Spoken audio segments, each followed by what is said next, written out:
Greetings and salutations, everybody. We're back with more D&D Abeyance, which is a game that I don't run, so I'm going to hand over to Nick, who is running it.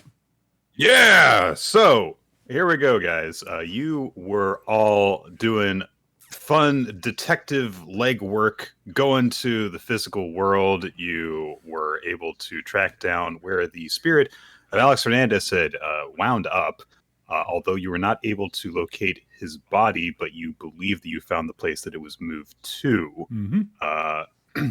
And you encountered a bizarre creature, a bizarre ghost of some sort that looked like it was something out of some sort of a sci-fi film.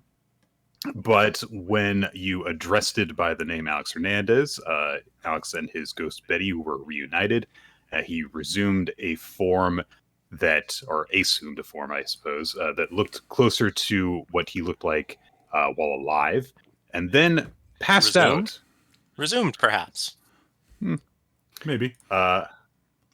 Then he passed out after assuming this form and has not awakened since. You took him to Afterlife Hospital, essentially, so that he could be observed until he wakes up, and hopefully you can get more information from him when that occurs.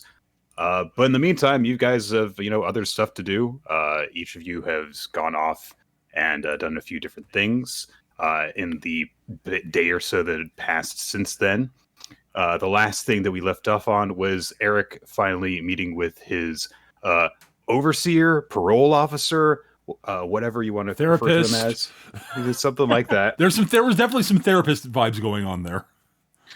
Robert, who had a conversation with Dentalion, and it seems like there are a few things that Dentalion's still not willing to talk about. That's all I'll say in that regard. It's only been 70 years. Well, yeah, just have a breakthrough for the first time in decades. What's the problem? So now we are at a point where I am going to go ahead and say that more time has passed because this was going to be like one day after another.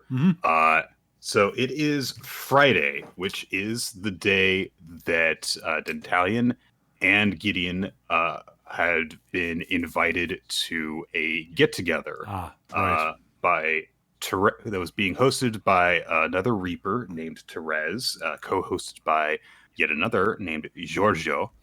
And you guys have been kind of reminded about this a couple of different times by your fellow Reapers, Sawyer and Old, some of whom seemed to have a pretty good idea of how it was going to work, and others didn't. Because this is a very human activity that is going to be going on. And you guys, are Reapers, so that's a little bit different for you. Well, Dan was a human at some point in the not super distant past, so... Yes.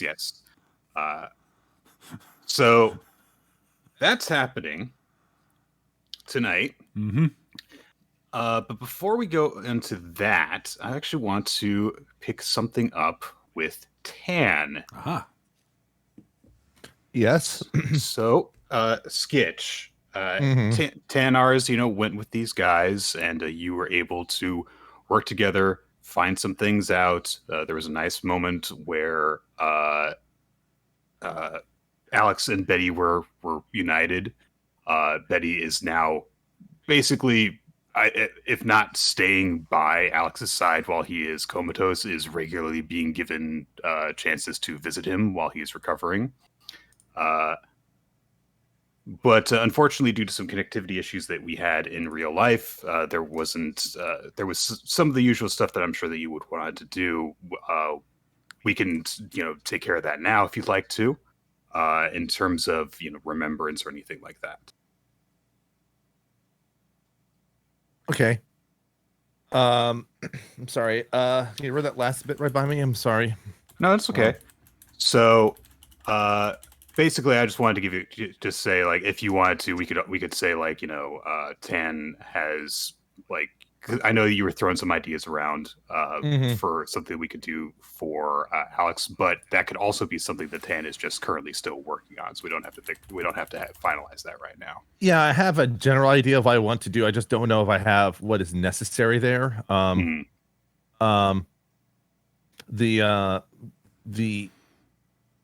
The big thing there is the idea, the biggest, instead of being like a relative, the idea was to do something for like the apartment complex that they were part of, Okay. and that and some sort of like message or something, because there are a lot of friends there that probably don't know what has happened to him, and so like having some closure on that angle would be appropriate. Okay.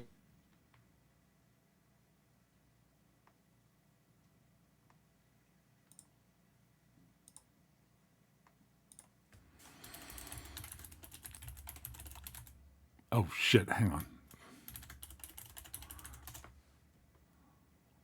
Be able to consult. Right. So. Yeah. So, So- everything okay, Peter? Yeah. I literally had a internet hiccup there just briefly, or something. Connection to Discord hiccup. It's fine now. I'm glad it It's recovered because so you quickly. pushed a button instead of throwing a lever. Always throw a lever instead. I would have a great deal of respect for any streamer who went to the trouble of having a full, Dr. Frankenstein style lever to throw every time that they were going on stream. God, I would love to I have can- that. That'd be great. Yeah. I can Right? Doesn't that sound awesome? I can model one. Yeah. Yes. Maybe enough. Yeah. If when I ever Even did a if- full Vitor model, having a Dr. Frank, having one of those switches would be great. Even don't know better. I don't know Okay, how. that's I don't know how an individual who doesn't have legs or what do you how do you describe when like you have mass planted in a specific space and isn't going to move? Inertia. Sedentary? Yeah, without like sedentary inertia, I guess. Throw a lever, but I can do it. You could have the lever come over to you, I guess. Yeah. Yeah. But yeah, Stationary. There we go. I will say that I with can make it look like a boat oar. the thing that Tan is going to be basically trying to figure out is like the best way to give something back to the apartment complex. He has an idea for an angle and a means. Okay. Because it basically involves something regarding all the pictures that Alex took, and such, because of how the photo, and using that as the idea is sort of like a collage of something or some way of sending a message via those images to the people that he's left behind. Interesting. Okay. Well, if you like, do you want to just say that like you took his phone along with you so you could get that, or like took the hard drive in some form? Okay. Absolutely. Tad is a notable technology looter for purposes of his research. So yes, let's just go with it. Only that. Yes. Mhm. Okay. So let's see. Well, Tan, you when you get back to the Fulcrum the night after those events, you spend some time like kind of like setting that aside, kind of like getting some of the stuff done on the stage that you can actually work on it at this point. Eventually, you bed down for the night. And you have the dream. It's the dream that you've had a lot of different times over the past couple of years. Sometimes you have it while you're awake.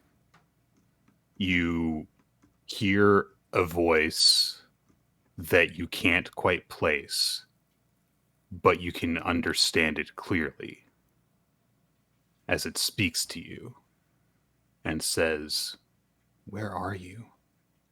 I can't find you. I wish you were here." And the more you hear the voice, a face comes into view. And you can't see any distinguishing features. You can't tell the color of their hair, or even if they have hair. You can't tell the color of their skin, the color of their eyes. But you can tell that their eyes are sad. And you can tell that the face that they're making is twisted into a frown that is hopeless. And the last thing you hear them say before you wake up the next morning is, "When are you going to?" And then it's over.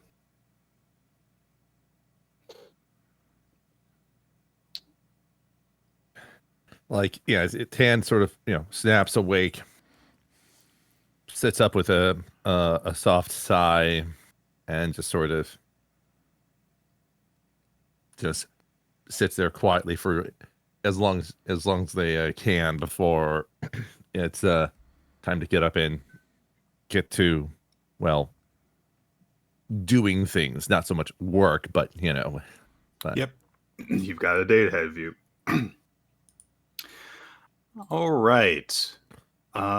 So last time we had left off our other intrepid investigators, our inquisitive-minded folks. As they kind of went about doing a couple of different things, there was some research going on that Dentayan was doing before he was rudely interrupted by his scheduled meeting. Very rude. Gideon was also looking into doing research on what could have occurred to Alex. And then there was Reiko and Jerome, who decided to go and see if they could figure out more about Reiko's abilities after she had done something while you guys were in the physical world that she had not demonstrated the ability to before. And I think we're just going to go ahead and just do away, Forneo, with the restrictions you've been working under up to this point. We're just going to have you just have access to all of your abilities now as they are written on your character sheet. Make it easier on you and on me. All right, so I've got all of the abilities. What about my whip? What about your what, sorry? Whip. You can get a whip. It's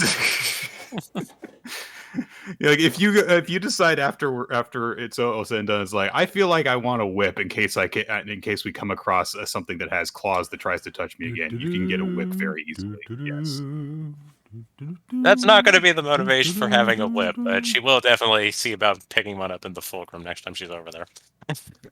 That is honestly probably a very good place to get a whip. Like, yes. If it were a metal weapon, then maybe not. But there are definitely people who know how to make a whip there. I mean, Listen, okay, no, I'm going to point out. Swing from tree branch to tree branch in dramatic fashion. Now I will point out. No, you have to be careful. There is a whip emporium in the fulcrum. Whip emporium?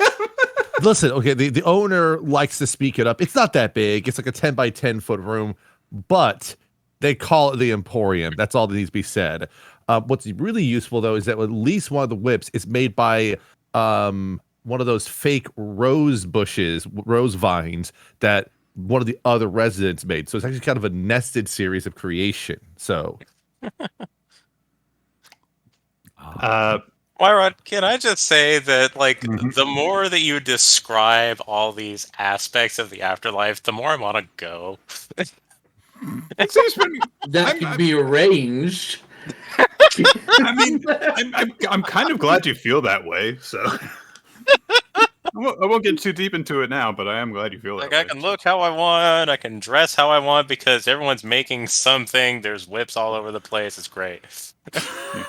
There's no capitalism. No, there's whip. They'll be clear. There's whips all over a singular place. They're not all over everywhere else. That's close enough. There's a place at all. Something about you describing like there's a whip emporium just reminds me of Spatula City from UHF. Mhm. And that's Why all. is there a place just for spatulas? Why isn't Why not? there Why- one? Yeah. Because Weird Al. Also, because more, Weird Al. more notably, why do they refer to the wrong things as spatulas? That's what I want to know. They're not spatulas. They're like what, flipper scrapers or something? Turners. Turner. Yep. I learned this. I learned that in home ec. Whip Yeah. Emporium doesn't actually have any whips. It's got floggers and cat of nine tails and scourges and riding crops, but no actual whips. That is the app description for the Whip Emporium. It's it's Whip City next door that has the actual whips.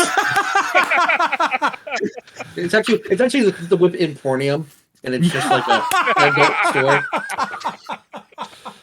I will say this: the fulcrum is People who run Whip City are like, oh no, these are things for, it's like, yeah, you will like herd cattle with these and stuff like that. The people in Whip Emporium are like, okay, and so here's if you want your partner to feel this sensation. So like they're fully aware of what they're going to be used for. Raker appreciates both of these establishments equally. Fair enough. I was gonna say, like, unless Whip City was all about like modifying your car, I guess, Ooh, that's a good one too. Yeah, so I was thinking that it's just everything you could whip something with. So it would have whips, but it also have like whisks and Yeah. stand mixers and egg beaters. They don't supply whipped cream though. That's for you to make. Well, no, of course not. Yeah, you need to whip it. This is, All right. and you got to whip it good. Exactly. That is the only song that plays. Wow, even I would get tired of hearing Devo that often, and I like Devo. It's the one store that's not playing Muzak. Okay. Anyway, Now that we've certainly derailed your sorry, campaign. there are certain tangents I'm prepared for. Sorry, Nick. It's okay. All right. So it is now Friday. It's the day of the party. Mhm. Is there anything that you guys want to do ahead of the party? And I am going to say that if any character doesn't want to attend it, that's fine. Just know this is what I've prepared for today. That is fair. All right.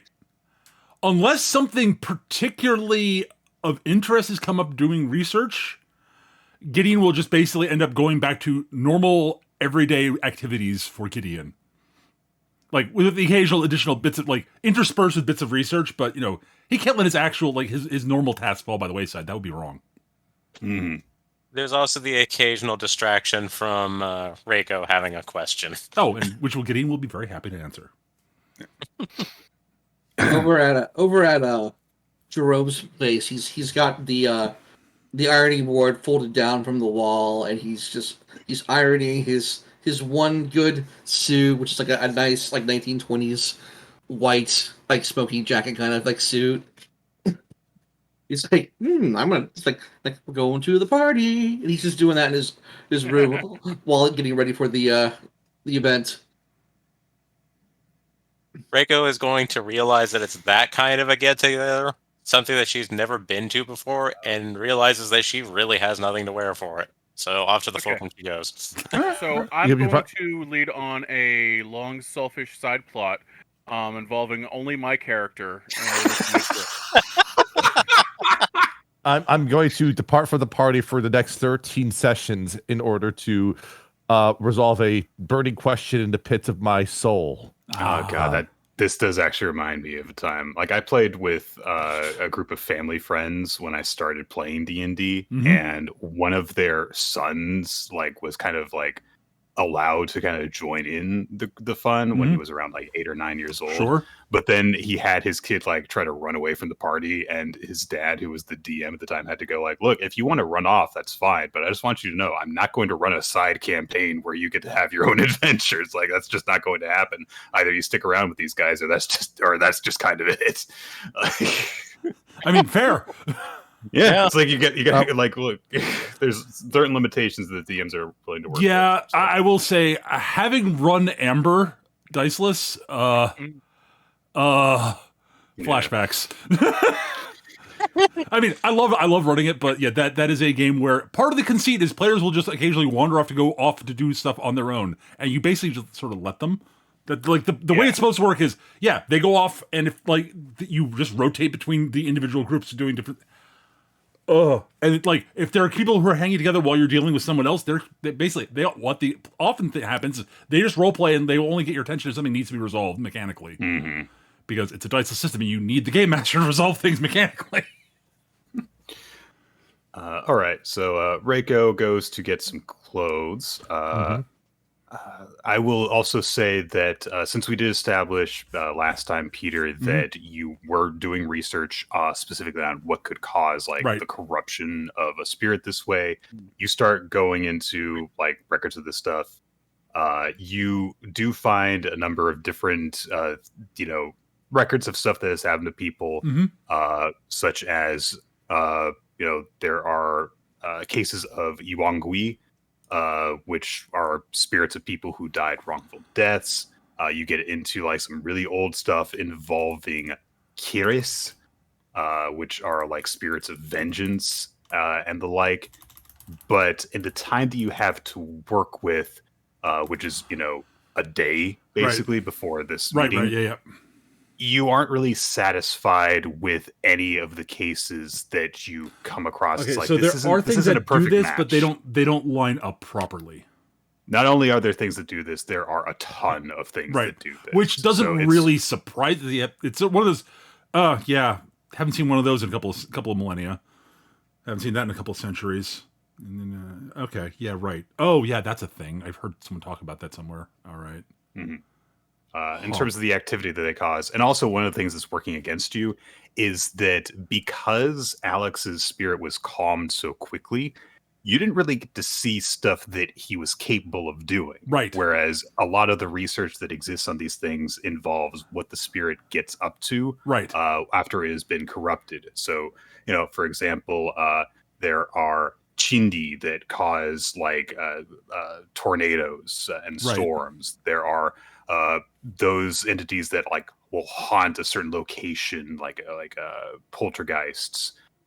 But he was just a thing that took a different form and then was reasonable and then calmed down. Right. And so that's one of the things that you have to look into. Nick? Yes. Okay. I've got a place where Gideon will end up going. I'm not sure when it'll occur to him. But actually, I think I know when it'll occur to. I know dramatically when it should occur to him, but I'm telling you what it is now, just so I don't forget to tell you. At some point, Gideon will have the idea of looking into where each of the other SNRs passed away and seeing if there are any reports of odd activities in those areas that are unexplained sort of phenomena in the areas where they passed away. Okay. This will occur to Gideon some point during the party. All right, gotcha. At completely random, as Gideon, so something's ticking along. Gideon's brain is doing things in the background, and then click. Oh, I should look into that. Okay, then. All right. Sorry, was there anyone who mentioned something that I'm just forgetting that wanted to do something in particular? I was just going to say that while Reiko was over at the Fulcrum, she probably will run into Tan just being around and out and about if she wanted to do anything with Tan in that area. But I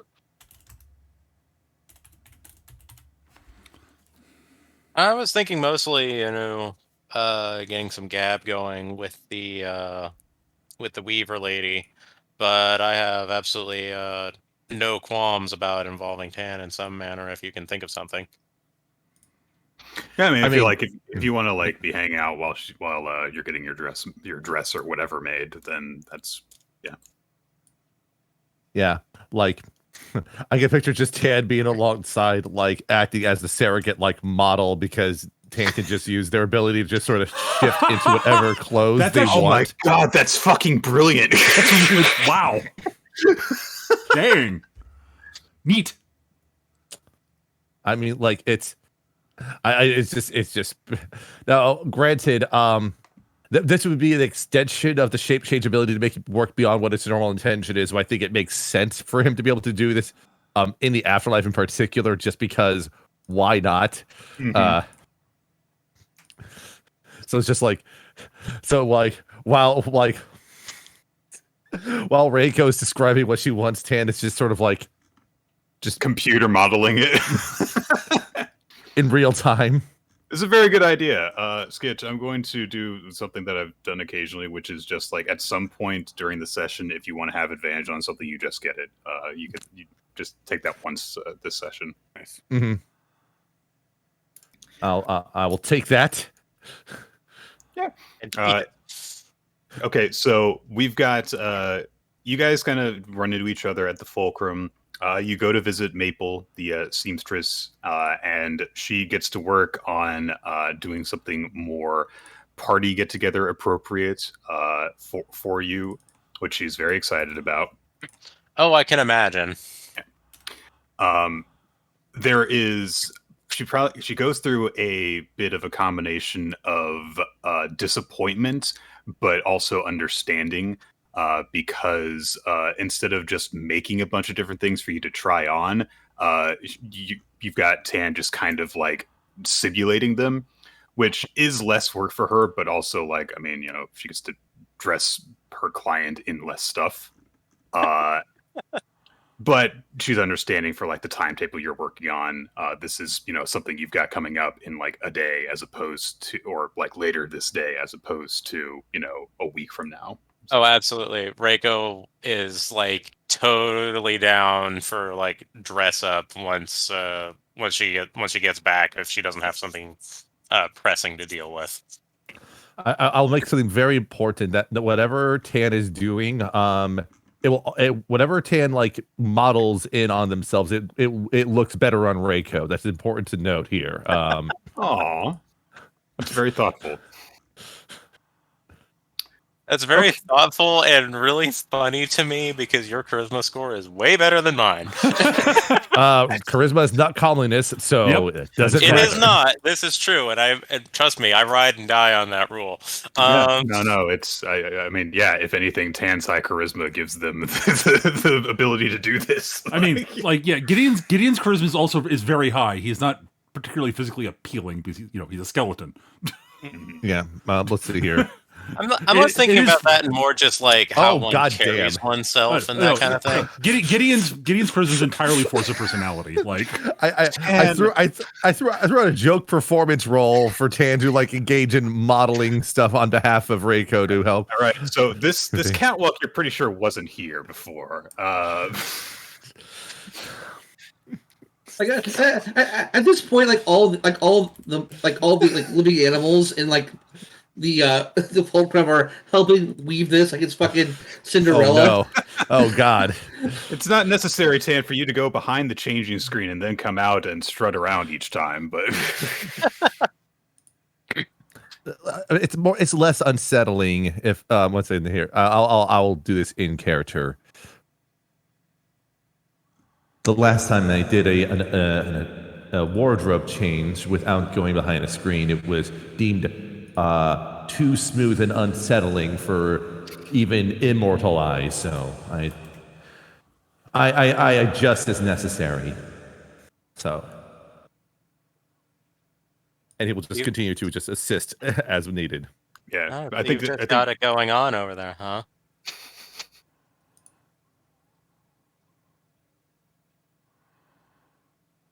I didn't hear the last bit of that there. Sorry. Oh, so you've just got it going on over there, huh? I can think of a Stacy's mom's joke, but I'm not going to. But Tam will just say, let's just say that I have an extensive amount of experience putting on, well, whatever is necessary for the job. Makes sense. Maple, I think at this point, I'm pretty sure that you're like sitting with her, it's kind of like one of those montages of like, oh, we've got to find the right outfit kind of thing. But the two friends are like sitting on the bed, nodding in approval or shaking their heads. So you two have kind of like assumed that position while she's sipping some coffee. And she occasionally makes comments to Tano like, "Oh no, let me see this," and which normally is like the but it's not the typical points of like, oh, let me see like the silhouette or like how it conforms to your legs. So she's like, let me see your hands, that kind of thing, like very particular stuff, including like let me see the eyelashes, stuff that you have no idea how this actually associates with the clothing that you're modeling and stuff. But somehow she's got some sort of insight into how the outfit brings out each of these features. Mm-hmm. And eventually there is an outfit that everyone seems to be satisfied with, and so she actually goes about making it for Reiko. And then, of course, she lets you try it on so that you can confirm that, it feels comfortable and looks nice on you and everything like that. Right. Anything that Jerome wants to do ahead of this, Ash? Jerome is getting all his stuff ready. He probably stops by the Fulcrum to get a corsage for the event. Ah. Yeah, you can then definitely stop by with let me check my notes. I've got so many characters. I gotta just keep all of these guys a little bit more straight in my head. Yes, so as previously mentioned, there are no like living plants in Limbo, but there are artificial plants that are designed here by primarily a designer named Verda, who is the preeminent quote-unquote botanist of Limbo. And they're happy to provide a corsage for you. Her name was Linda, you said? Verda. Verda. Verda. Verda, write that down. But yes, he definitely stops by and he gets a nice, what passes for silk, like a rose as his corsage to put in his immaculate white smoking jacket as he wants to show off. Do you want it to smell or no? Depends. What you make it smell like? I mean, I can make it smell like anything. But I could make it smell just like a rose. He's clearly just like, oh yes, please, thank you. Okay.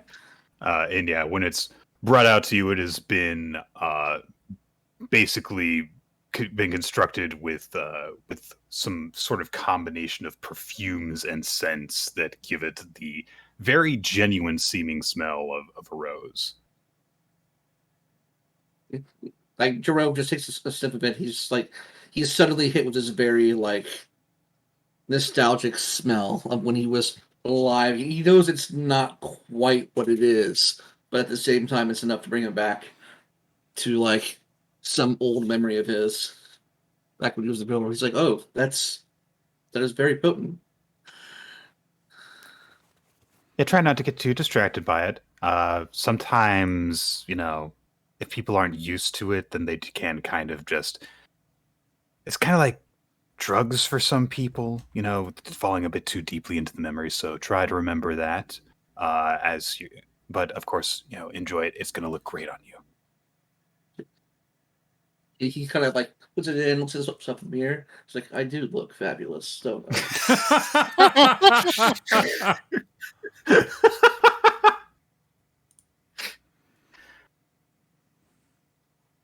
All right. So the time of the party arrives. You guys, I'm going to assume, would probably meet up with Gideon and Italian, since Gideon would be most familiar with where this is being held. Yeah, probably. Dan probably knows it too, but yeah, Gideon knows exactly where it is. So you make your way through the, as usual, gray streets of Limbo. Mm-hmm. And the place that you arrive at, you guys are kind of used to like very utilitarian buildings for a lot of most people's dwellings. But you end up coming to what seems almost like a clearing because it's basically a yard that is surrounded by stone fencing. And there is this adobe house that is sitting in the middle of it. Very plain looking, but also welcoming. There are some lights set out in front of the yard where there are lanterns shaped like skulls with decorative dots and designs on them that give you a clear path straight to the door. Gideon will head in. All right. You reach the door, Gideon, and you are immediately greeted by Therese, who greets you all with a big warm smile. He says, "Bienvenido," and he makes this big display of like, "Oh, more guests have arrived." So like, not only is he making a big deal of like welcome you all in, but he's also alerting everyone in the party that you guys have arrived as well. Therese is one of the few Reapers that you guys as a party have encountered that isn't just straight up skeletal. He looks like he's wearing Sugar Skull makeup instead. So like he's got a full proper face, although in that weird way, it makes him look like kind of more androgynous than some of the people who actually have straight up skulls. He is wearing this jacket that kind of like buttons on the right side, and then as it's black but with these colorful patches of purple and green, and then when it reaches his waist it flares out into this skirt that has like 3 layers to it, and he's got these multiple flowers in his hair. If people are familiar with what is it, La Catrina Calavera, the very flowery skeleton associated with that is kind of associated with like Day of the Dead and Mexican celebrations of life associated with the dead.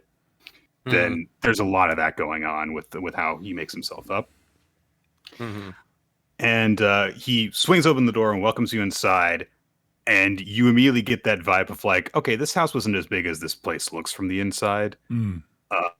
But you're kind of at this point a little bit used to that with how things in Limbo just are. All right. Yes, Gideon will step in, remove his hat. Therese, it is a pleasure to see you. Wasn't sure if I should bring anything, but here. I hand forward. He grabs you by the shoulders and like gives you a big hug.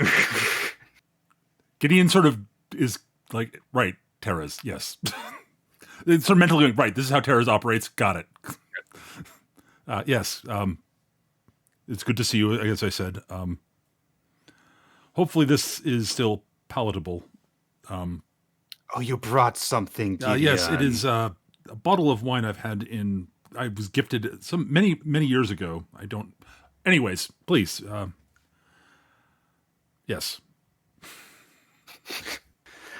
He kind of just smiles at you like okay, you're just used to you not being used to these situations. Right. But that was very thoughtful. Oh, I'm very glad that you could make it. It is good to, as I said, it's good to see you, and it's probably for the best that I do see you all more often than I do, honestly. You've done very nice things with this place, honestly. Oh, thank you for noticing. You've brought some friends. I know. Co-workers and associates, yes. I believe you know Dantaleon. Yes. Dantaleon, bienvenido. I also brought something. I brought some whiskey so that people can have something besides your terrible tequila. Oh, he gives you a big hug and then kind of like pounds you on the back a little bit too hard. Like, my tequila is great. And then he also looks at the other 3 that are here. He does give a big warm greeting to Tan as well. Tananaris? Nice to see you outside of the fulcrum. And who are? I don't believe I'm familiar. This is Saint Jerome. He works a lot with. Oh, I forget his. Central. He works a lot with Central, and yeah, Maurice? The Maurice. yeah. He works primarily for Maurice, I believe. Oh, so you are dealing with some unresolved issues on the other side. Gives Terrace a slight bow to say, "Yes, that is my specialty, indeed." Nice to meet you, Santo Jerome. This is Mako Yamashita. She recently passed and is currently assisting me in my office as she figures out where she's supposed to be going. I will say, upon being when addressed, Tan will produce like a small, like a brooch of some sort that are made with marigolds. I believe is what they're supposed to be. Oh, how thoughtful! You always know the perfect thing, Tan. He immediately puts it up in his hair. Thank you, Google on the side there. Just like thank you to everything I've consumed about Day of the Dead. And Requita, so first party and Tierra de los Muertos? I am new to the area, yes. I've certainly researched the customs that I'm certainly seeing representations of here in life, but I've not had the opportunity to indulge in such until now. Oh, bit of a scientist here. Well, feel free to observe and to share your findings with people, but also if you get drunk off your ass, that's great too. Okay.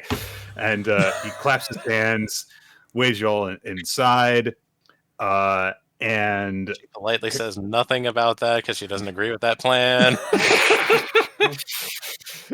Oh, Dan's getting drunk off his ass. Of course he is. Drinking for Robert, got it. He shows you around the place and shows you to the table where all the food is. There is a lot of, traditional like Mexican gathering, like big gathering kind of food set up along this long table.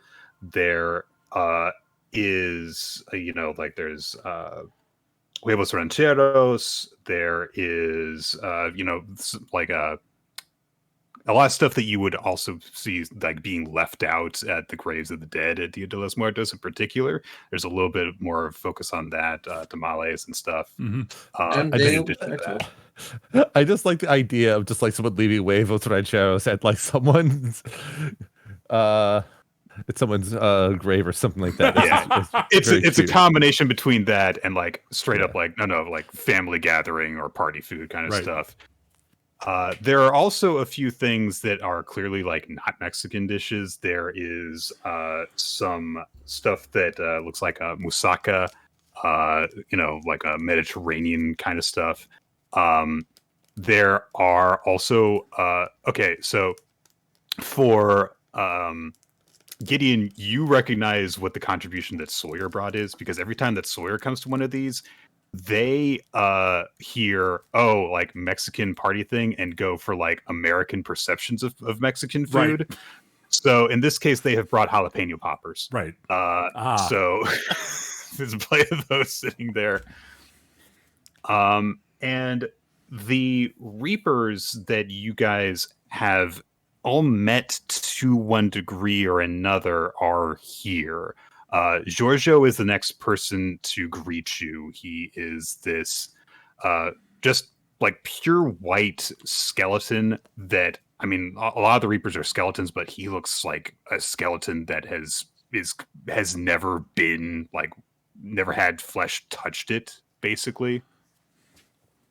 And Gideon and Dentalion, you're kind of used to him like dressing plainly. Jerome, you have also encountered Giorgio as well, but he in this case is wearing like a fashionable Italian shirt, like a designer shirt and slacks, which looks quite odd on him, especially to Gideon. But he comes up to be the first to greet you as Therese kind of waves you all in and says, "Welcome, welcome, everyone. I'm glad to see you all here." You've kind of got that awkward, I don't know how to host kind of thing going on about his body language. He's a little bit stiff, but is as much as a skeleton can, trying to put on a brave smile. Mm-hmm. Giorgio. Gideon. It's a pleasure as always. Oh, yes, this is the same. How are you keeping, my friend? Busy. Nope. Well, yeah, I suppose you would be. Yes, I am busy too. Good. I'm glad to hear that, actually. That is not always different shirt. Yes, it is. Oh, really? Thank you. It was. I wasn't sure about it, but it was recommended to me, and so I decided to give it a try, and it's bizarrely comfortable. There you go. Yes. I'm in what I always am in, apparently. I'm at the food table. I'm guessing there's like a make your own taco or burrito type of thing there. Yeah, Sawyer's right next to you and just putting all the wrong things in the burrito. I am also doing so. I am putting marinara sauce and jalapeno poppers and French fries in there. I am ungovernable when it comes to D'Artagnan is ungovernable when it comes to food. Sawyer looks at you and says, "Try putting the jalapeno popper in there after you've put cheese inside the jalapeno inside the popper." That's a great idea. Yes. All right. Then put the entire thing in a vat of nacho cheese. Then top it with broken up Doritos. Then bake it. Then top it with pizza. Then you put a goddamn maraschino cherry on top. Well, it's Montezuma's revenge. Then you put it in the blender. And you make it into a pizza somehow. It's wrong at every level. Yeah, Sawyer is at the food table with you, and Giorgio is exchanging somewhat awkward pleasantries with you, Gideon. Yeah, we'll start this off. This is a very casual environment you guys are gonna be in, but if everyone wants to, you can give me insight checks. Sure, as why this not? interaction is going on. Gideon really probably can't help himself on that, so... Well, your very old friend is acting differently than you're used to. So yes. And, also, as I said, Gideon kind of can't help himself. All right. Oh yeah, if anyone wants to, anyone who's at the party can, just get a scope of the guests and stuff. So then, okay, I'm just gonna take these in the order that you guys rolled them as we go about it. Holy shit! Oh wow, you actually beat me. Damn. All right. I think that we'll just kind of roll with that. All right. So, like I said, we're gonna take these. I should take the 20 because that happened before. Yeah, you rolled twice. Yeah, I accidentally hit the button twice. So, Dentalion, to start with, you already kind of knew this, and even though you've kind of moved past the atrium and have reached the food table. You kind of hear at the edge of what you can sense, Giorgio and Gideon talking with each other. And when Gideon points out the shirt, you can tell that Giorgio kind of when he says someone recommended it to me, he very clearly kind of glances up at Therese. Adorable. Yeah, that's very obvious to you. Jerome, you're just kind of looking around the room. You don't really notice anything in particular other than just kind of the ambient noise around you and snatches of conversation here and there. You do kind of match eyes with Odd, the Reaper that you guys met a couple of days ago because Gideon wanted to discuss things with him.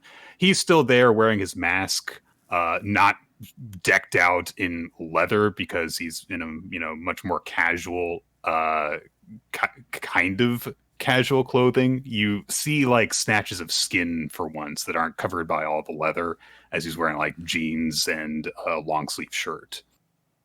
And he, matches eyes with you and gives you a nod of greeting. He is also standing at the corner of the table. He brought Ivaskeva, and they're delicious. This is like not. This is not to do with anything, but Ivaskeva is delicious, and I want people to know that they're pancake balls. Mhm. So Coming in the burrito. I like to think that Jerome is actually it's actually part of the reason why he's a little bit distracted and his insight isn't doing so well is because it's actually because of the corsage he got. Like he's kind of like so triggered by the Aw. smell that he received. He's having pleasant thoughts about some dear moment in his life, despite being at the party. So he's not really paying attention. Cool. Gideon, Mhm. as you are talking with Giorgio, you start to get the sense, because you have known Giorgio for so long, Right. Longer than either of you are certain of, Right. and only recently because he was kind of on this very long, very gradual downturn in his mood. Like over the course of hundreds of years, he was starting to get really like depressing to be around, even for you. Right. And then very recently, he started to look a little bit less down on himself and started to talk less about, how unfortunate it was that, you guys had to do your duty and stuff because of the tragedies that are linked with it. And you've kind of noticed that, but you're not really sure about it. But you can't help but understand that this must be linked to how he is behaving at the party right now. Aha. That's as much as you get with your insight, even though it's a 20, because this is just for character reasons. This is just outside of the stuff that no. Gideon. Gideon has not added 1 and 1 and gotten 2 yet. He's still processing. Reiko, you are talking with Therese, who has taken a bit of an interest in you because you're new. He wants you to feel welcome, and you get the impression right away that Therese is like the most unlike a Grim Reaper person you can possibly imagine. Like, that they are a Reaper because you've been told this going in, but he gives no indication of like being someone whose duty it is to escort the souls of the dead from place to place. And you feel this very like warm environment, as if like you're just at a nice party that someone is hosting.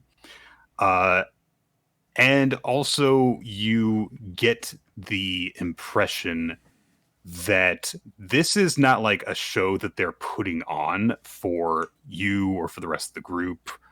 This is not something that's being put on like in order to make up for something else. This is just kind of how Therese is literally all the time. It just seems very natural to them. All right, this doesn't seem like an act. Exactly. This is not like, oh, I feel bad, I need to put something on. This is not my friend feels bad, I want to put something on. This is, I think I'll just host another party. That sounds like a fun thing to do today. And that's just it. Okay. So how often do you run these things?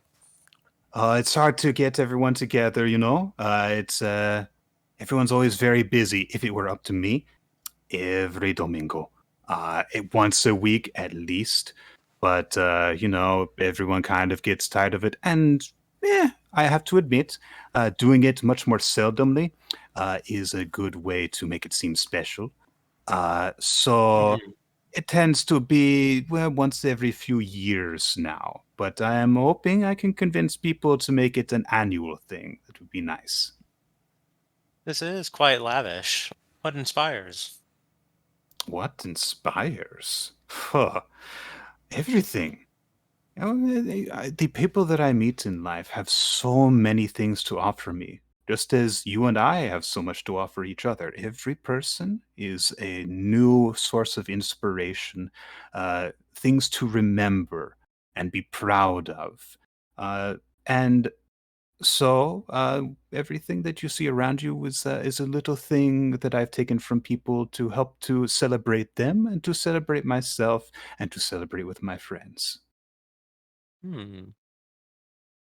That's certainly an interesting perspective. Oh. I, I suppose it does track. I pres Mhm. Perhaps it is a presumption of mine, but given the consistency between the uh, theming here and your apparent heritage, I imagine there's some taking a little bit of your home with you, as it were. I suppose you could say that. You're trying to, if I must say, you are very clearly some sort of researcher, some sort of scientist. Uh, Oh, I didn't manage to last that long. I died in a cave and I'm 20. oh, I'm so sorry to hear that. But I'm sure that you do not seem to be all that displeased now that you're here. It seems like it's kind of business as usual for you. Oh, this is the best thing that ever happened to me. Oh, isn't that nice? Well, uh, so then, if I'm going to take a bit of inspiration from you, Rikita, may I ask, what kind of things did you do in your life that you're proud of that you have to celebrate? Well, I obviously didn't get to complete the effort, but I'm not going to conclude that. I am interested in death itself. We all, so, as I have very quickly learned, there is, in fact, an afterlife, and it has a manner of working. I supposed my hypothesis before I died was that there is a link between every society and civilization's perception of death that has ever been a common thread, and I'm interested in finding that. Aha. So you're doing exactly what you did while you were alive, basically? Well, I certainly didn't have a whole lot of time to finish it. Hmm. Well, what? Hmm. Uh, Tan, if so, you on your initial insight roll, you got a 6. So you're Mhm. kind of in the same position as Jerome. But Right. what do you think that you're up to right now? Um, perusing the food offerings, probably with Jerome, just or just You're perusing the food offerings. Yeah, just but staying like in close distance to kind of everyone chattering, but just not noticing anything off with it. okay. You're making yourself kind of like in a position where you can kind of go from one conversation to another if you really want to. Right, right, And right. and mostly right now you are just kind of observing Sawyer and Italian as they ruin everything associated with Mexican cuisine. hmm hmm hmm like there's just sort of a solemn nod there. So it's like Oh, trying to think of like trying to think of something that would be I'm trying to think of what his what Tan would be having, like, thinking here. No, it would be like would be what chilaquiles, because those are too messy really to eat at a party like this. Those are delicious though. Um uh I'm assuming like tamales are kind of like what Tan is sort of like indulging in lightly for the moment, while just sort of idly paying attention to what's going on around him. Yeah. I will also say, since you're kind of like making yourself kind of a central hub in this area, that you notice that there are some other like guests or like plus ones essentially. Mm, You guys aren't the only non-reapers that are at this gathering. It's not like a huge number of people that are here, but you see that like also kind of around the table there's a Dulahan. mm, There is a woman with very stringy pale hair that you kind of clock as a banshee. Basically a number of beings that are kind of like portents mm, to death that are like associated with the Reapers in one form or another as kind of co-workers that also delve into the physical world in order to do stuff. Mhm. All right. All right. Interesting. Go ahead. Yeah. No. Okay. No, just like I'm just gonna say like okay, so let's just noted. But yeah. So you guys are My burrito is exceptionally messy because it doesn't matter because just gets absorbed. The mess just gets absorbed by the shadows. There's like jets of like sauce and cheese every once in a while. Sawyer, since you're next to him, Dentayan kind of looks at you while you guys are going down the buffet line, basically, and he says, "So I heard that you guys actually got up to some stuff last couple of days." Yeah. So well, we got a SNR squared away, which is Oh, fantastic! great. But it was a mess, man. Like we think the guy got poor guy definitely died violently and unexpectedly. And when we finally tracked down his soul, it was it gone all gribbly on everyone. Hmm. He's in recovery now with his dog. Betty, Violent. by the way, Betty over in Betty over at upstate in the farm. Sweet dog, dumb as a rock, but really sweet. I think that's about that about tracks, yeah. So, what? So he died violently. Do you know like exactly how? Looks like I don't know. We found the place where he probably died thanks to some bullshit, but they cleaned it up pretty well. There's this like weird chair that you could lean back and in it and everything. Like not like a recliner though, not comfy like that. Like they have for the like dentists and stuff, but everything was like like scoured with bleach in there. Like we think maybe they either tortured him or like carved him up for parts. Something really messed up. Jerome kind of like leans between them and grabs something from like the table. Like he wants like an elote or something. It's like there was definitely some kind of magic involved in that. Yeah, I think someone might have tried to contact him and it went all wrong, which is how he got all fucked up. Well, it sounds kind of like you guys have some kind of an assortment of theories. Then you're if you're thinking like, oh, maybe this happened or that happened, then We is found there? his soul and he's recovering. That's what's important. But figuring out what happens so it doesn't happen again is also on the docket. But the important thing is we saved the dude, so we're getting him what he needs and where he's going. All right. So this is like the first one of those that you've actually been able to work through, right? Yeah, pretty much. Pretty sure it was only because we figured out that they disappeared like pretty quickly after he did, as opposed to it's been days. Where is this person? Each of you to make a perception check for me. Mm-hmm. Saptatron, where are you? All right. Dentalian, you notice that Ode is kind of hovering near you guys, although he hasn't said anything yet. He clearly is like interested in what you guys are talking about. Oh, hey, Ode. Have you heard what we've been talking about? I'd be love to hear what you have to say about it. No, I did not have anything to contribute. Sorry, but you know, after you and Gideon told me about this recently, I was just curious to get an update. Oh yeah. We found him. He was haunting where we think he died. Pretty messed up. Like I said, might have been some sort of messed up attempt to contact or bind a soul or something. And it looked like it was pretty. Looked like the act itself was pretty violent.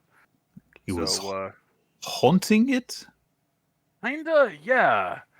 Like There's a lot of ways you could haunt a place. What was it? How was he doing it? we were there. We were looking it over, and he came through the wall, and he was. Okay. I described the onion monster.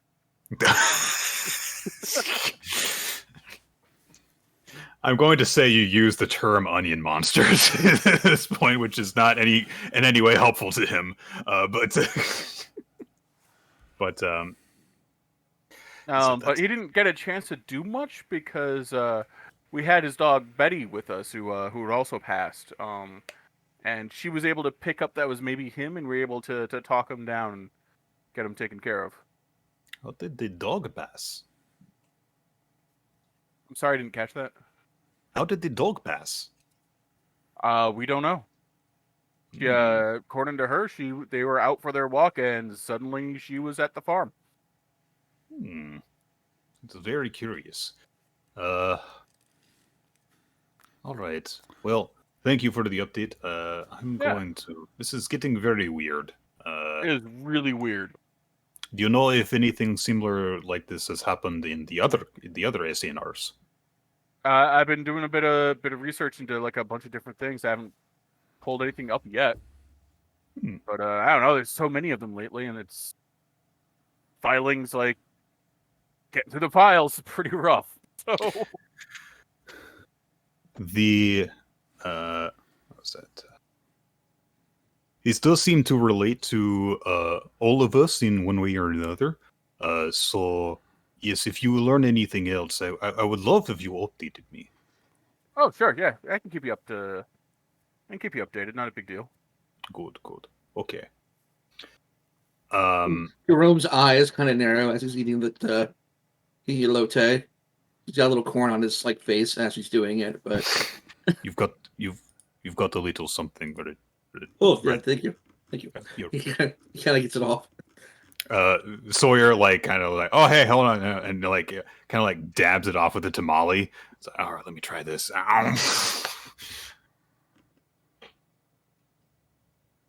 Just like full on like frat boy mode. I'll put anything on another thing and eat it. So yeah, we will continue our crimes against cuisine.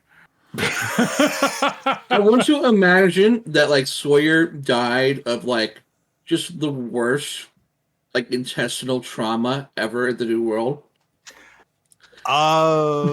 Make a history check. Flight. Jerome, make a history check for me. Oh dear. 13. From what you know about Sawyer, they are someone who kind of works with people who would have died from that kind of thing. As in people who did something that was risky in the name of something else. And then like someone who like tried to climb Mount Everest and didn't make it there because it was going to be like a big accomplishment for not just them, but for all of humanity, and then died along the way. So maybe you're right. But this also would get into like, are any of the Reapers people who were any of the Reapers people previously or not, which is something that no one's really super clear on. So, right. Music. So, while you guys are kind of like getting settled in, getting food, catching up with people, there is eventually another knock at the door. And in this case, it's not like, you guys go in. It's like there's someone who like very obviously just goes. And then when it hasn't been answered after like 3 seconds, there is just another more insistent noise at the door. Since I was last speaking to the host, evidently, Reiko will turn to the door. I do believe you are being summoned. I know who that is. Just 1 second. And Therese glides over to the door and opens it very casually, and just says, "Hello, yeah. and there is standing at the door a black garbed figure with a wide brimmed black hat, very, very, very pale skinned, just pure ashen white skinned man with a tiny mustache, who has a small bundle in his hands. And he just strides straight past Therese and enters the building. And he says, I have arrived exactly on time. Why is everyone already here? See, the way you described him, I had like Vincent Price in my head, but that was the I've seen least Salvador Vincent Price Dali. thing you could have. So Jay is a Reaper, but he is not like a European style Grim Reaper. He is what is known as a Josung Saja, which is from Korean mythology. So he, just looks around the room, has this like entirely neutral look on his face, looks almost displeased to be there, without actually projecting anger towards anyone. Though, Dan, when his eyes fall on you, his eyes linger a little bit longer than you would like them to. Take a bite of my terrible burrito.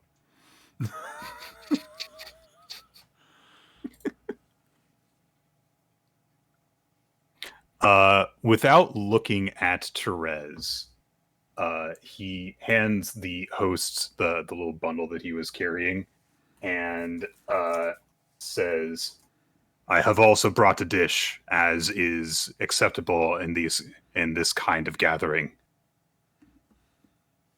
And Therese takes it and is like, "Oh, well, thank you, Jay. That's very nice. What?"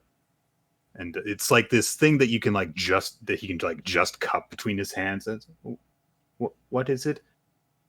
It is 1 cup of soy sauce. Thank you, Jay. That's very thoughtful of you. And he brings it over to the table and sets it out. It's like a pudding cup of soy sauce, and that's it.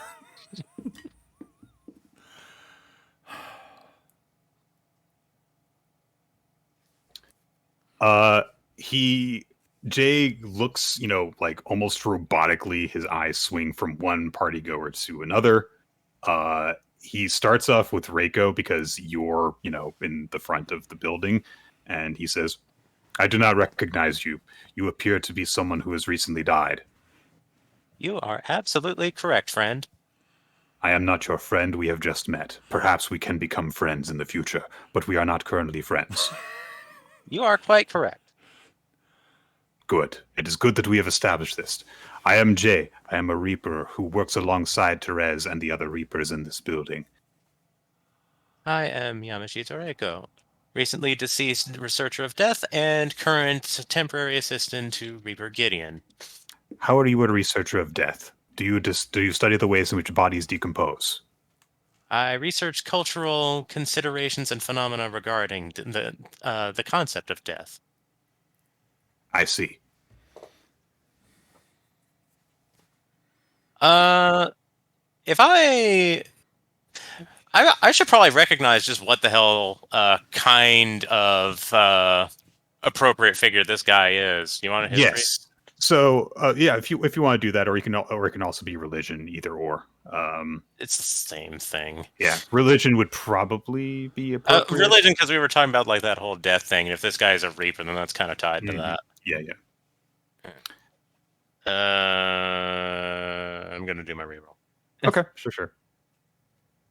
16. There we go. Yeah, so Jay is, unlike every one of the other Reapers who are here, has clearly not actually changed his appearance for this gathering. Like, everyone's at least a little bit more festive than they would normally be. Mm-hmm. Well, actually, Peter, is Gideon dressed any differently than he would normally be? Gideon's outfit has changed very slightly. It is less rumpled and less. He looks a little bit less disheveled, and he's wearing.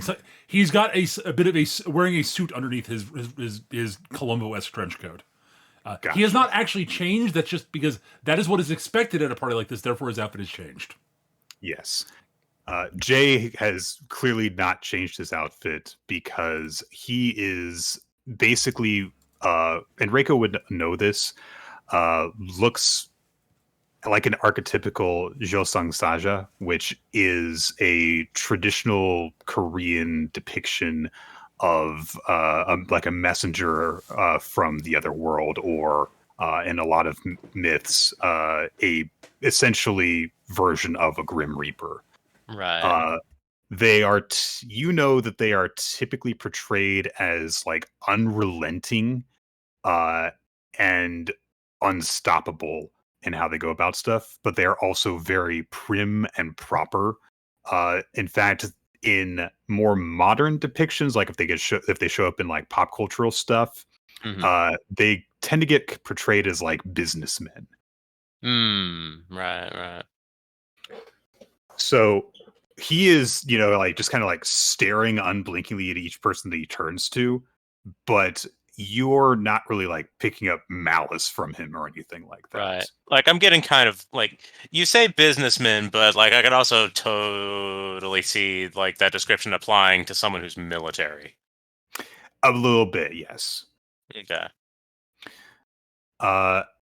His eyes also fall on you, Gideon, and he gives you a very curt nod, and he says, "Reaper Gideon, you are here."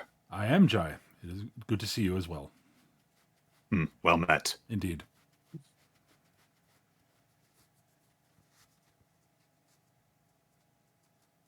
And he just kind of like stares at you. Gideon sort of stares back. This is not Reiko, remotely you can uncomfortable. Reiko, you can make an insight check. Oh, I can I? Even Wow. Even with Passive that, even with that, you can tell that like they're just like staring at each other, but it's really just kind of like that way that, some guys will just kind of like stare at each other and be comfortable not saying anything. I see. Yep. No, like she actually says that. Okay. I see. The Yes, stoic I but suspect- formidable types. Perhaps, I guess. I mean, your vision does seem to be working, yes. Oh, wait, figure of speech. Right, got it. So, Jai, Yes. it has been sometime since we last spoke, I believe. Yes. You have not been out in the world of late, so we have not had as many chances to encounter each other. Was briefly yesterday? Yes, yesterday. This is increasingly rare for you. Well, You had business in the physical world. I did, yes. Tracking down information regarding to an SNR, which thankfully we have finally resolved that one. Well, that one. One of them off my plate, as it were. I do not like the existence of these cases. Neither do I. Which is why I'm very glad to resolve this one, and hopefully be able to resolve more of them. They should not be happening. While I would find it more comforting if things were simply to proceed as normal in our line of duty, I am confident that you will succeed. After all, this is the way that things are. Things go where they are meant to be. That is a worldview I would dearly love to be entirely true. But maybe in the long run it is. I do not know. Gideon, it is not possible for things to go against the way that they are meant to be forever. It is simply a matter of time in some cases. I think you are correct. As I believe I've said before, I believe that has long been my standing belief as well. It is a test of our capabilities simply to set things right, but I am confident that you and I will overcome all challenges that come across us. And although there's not like a dip in his cadence or anything like that, you do pick up a little bit of extra meaning when he says that while he locks eyes with you. Mm. We're the only two motherfuckers around here that know what they're doing. Yeah, I was getting that vibe. So like Tan is over there not knowing what's going on, but looking fabulous. So, you know, that's Reiko's standing right there and says, and as it turns out, that is why I'm the temporary assistant to Reaper Gideon. I happen to be an SNR, so I'm helping him figure out these cases. He turns like full body and looks at you. Yep. Exactly the response I was expecting. You are a case that Reaper Gideon has encountered in which the soul was not properly carried into Limbo, and yet here you stand. Indeed. How- I first met with oh damn it, what's his name? Chiron. Sharon. Yeah, Charon. Yeah. I first encountered Sharon, and he directed me into Central. I'm informed that this is unusual. Normally, Charon escorts the souls directly to their final destination rather than rerouting them, as it were. Well, as it turns out, I did not have any drachma on hand. I was in That's- Poland when I died, and I'm from Japan. These things are irrelevant for those that Charon carries across the river Styx. Are they? Yes. Well, I still didn't have anything to offer. If Charon turned you away, then it is likely that he did so not because you lacked the proper currency to pay him with, but for other reasons. Unfortunately, it is very difficult to get a straight answer from him at times. He did seem to be a bit uncommunicative, but he is a fabulous dresser. I fail to see how that is relevant to the point that we are making. It isn't, but I feel it's worthwhile to compliment him. I imagine he doesn't get much. I see. That is likely. But again, I am sure that he is fine. In any case, I'm quite interested in figuring out how all of this works, since death itself was my research in life. It's becoming increasingly complicated. Jay turns to look back at Gideon and says, "So, this SNR's curiosities happen to align with the investigation that you are trying to Among other things, undergo." yes. I see. Also, This makes sense as an alliance. yes. Also, she provides skills for my office that I admit I am sorely lacking, so it works out. There are so many files. So many files.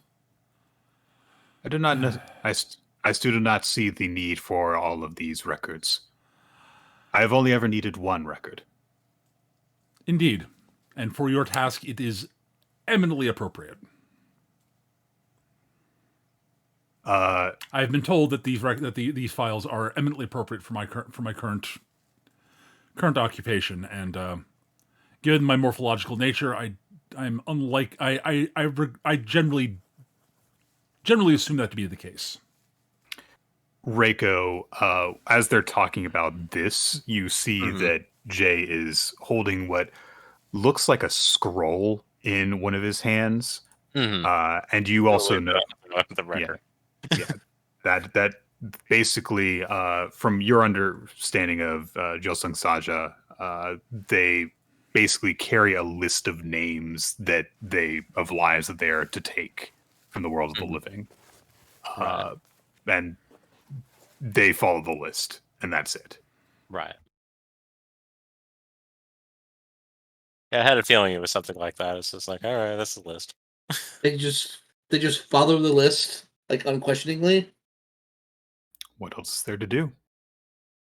It's their death note. Jerome's kind of is definitely looking at the sky with a mix of like frustration and sympathy. Hmm. Yeah, I think that you would know this.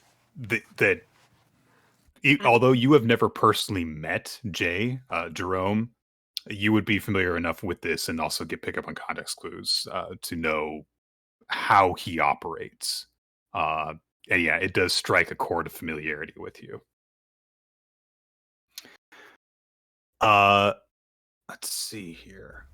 What's back up? So yeah, is there what else do you guys like want to be doing while you're at the party? You've got these different people that are gathered around you, Well, food to once enjoy, I finish that kind of thing. up with Jay, I will probably make my excuses because I should actually talk to other.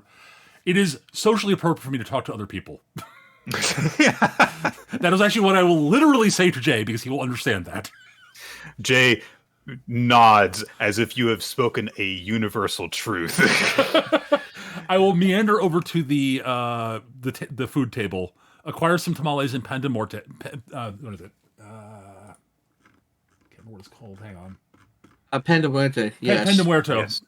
And some tequila and wander over to Bud while saying hello while saying brief hello to Sawyer. I like once Ted realized they have gorditas de natas here. Oh no, there's a little piece. He has a little plate with a stack of those going on. Yep. I gotta make that someday. I think having sullied the conventions of cuisine, I am now going to break bartending. I'm going to make the most vile cocktails I can.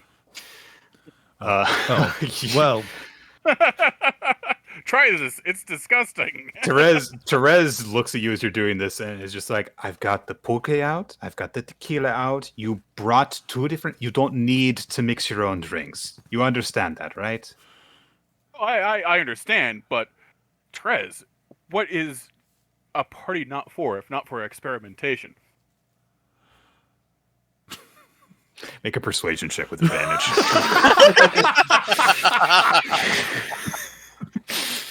It's the perfect thing to say. 15. All right. Therese looks at you, sighs, and shrugs, like full-on shrug with like both palms facing upwards. And yeah, I guess I can't argue with that. Yeah, all right. Here, try this. It's disgusting. Look, I know you're a spiritual shadow being, but if you wound up crazy hungover in the morning, then you can't blame me, okay? Oh, and I would never dream of blaming you for my own misdeeds. Try this. He has other scapegoats. I am handing Therese something vile that I just made a face after having tasted. No. Sawyer takes it out of his hands immediately. He's like, I got it. You see the drink go through his skeletal mouth and then down his vertebrae neck, but then just disappear somewhere beneath his clothing and not come out the other side. Which is also how you've been seeing seeing them eat, rather. Right. Which is you've kind of just gotten used to over the years from hanging out with the Reapers and stuff. They eat very strangely. Yes. All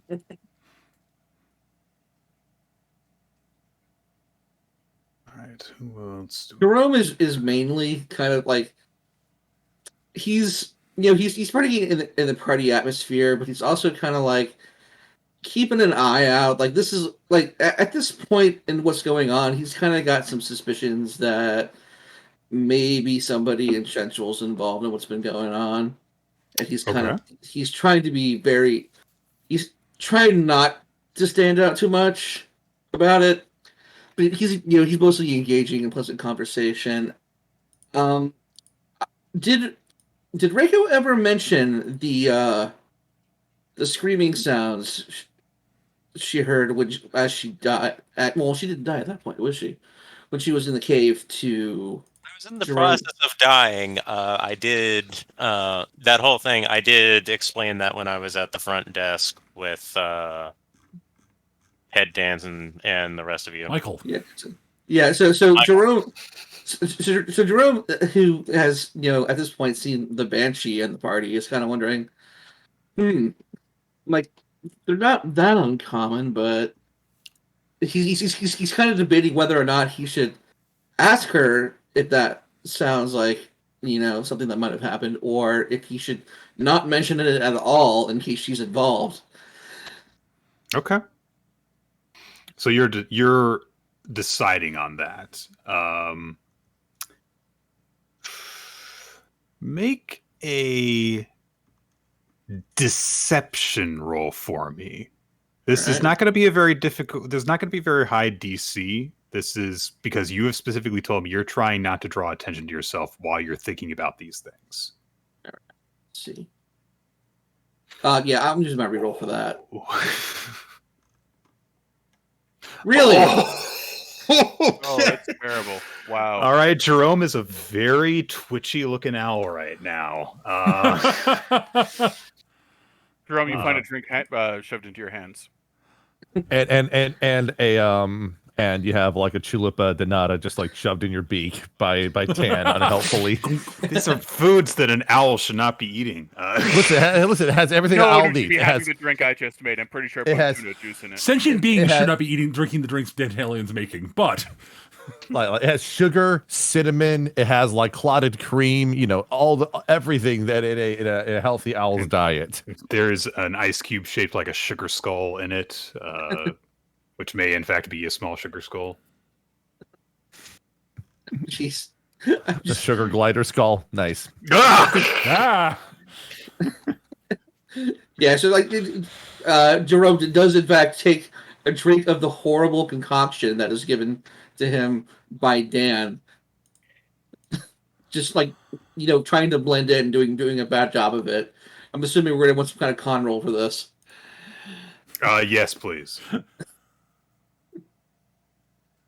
Where's my con? There we go, con save. 20. Very good. Yeah, He is an owl. Yeah, you cough it down, but short of going a few times, you're fine. Which I don't think is going to get you out of this situation, but you're getting through it currently, at least. I think it was tequila, Jägermeister, why? Sambuca, and heavy cream. Why? Jerome just looks at his eyes are wide. Which way to the bathroom? There has been like kind of ambient music that has been playing this whole time. And as you guys kind of settle in, you're engaging in conversation with different people, you're eating, you're drinking and stuff. Something happens, you're not sure what causes it to, but the music does start to pick up in volume a little bit. And Therese starts trying to get people to dance and do a little bit of a dance party. If anyone wants to engage with him, that's good. Otherwise, one of you is going to get roped into this. So I'm getting. Are you kidding? I've been eating terrible food and drinking terrible drinks. I am definitely in a dancing kind of mood. absolutely, yeah. He takes you to the floor and is like, "Do you want to lead?" Yeah, I'll lead. All right, but if you do a bad job, I'm taking over. Threaten me with a good time. Giorgio's going to get jealous. Giorgio just spits his drink. Oh, absolutely. He's like, "Ugh," but Therese throws his head back and laughs, and you guys start to twirl around each other.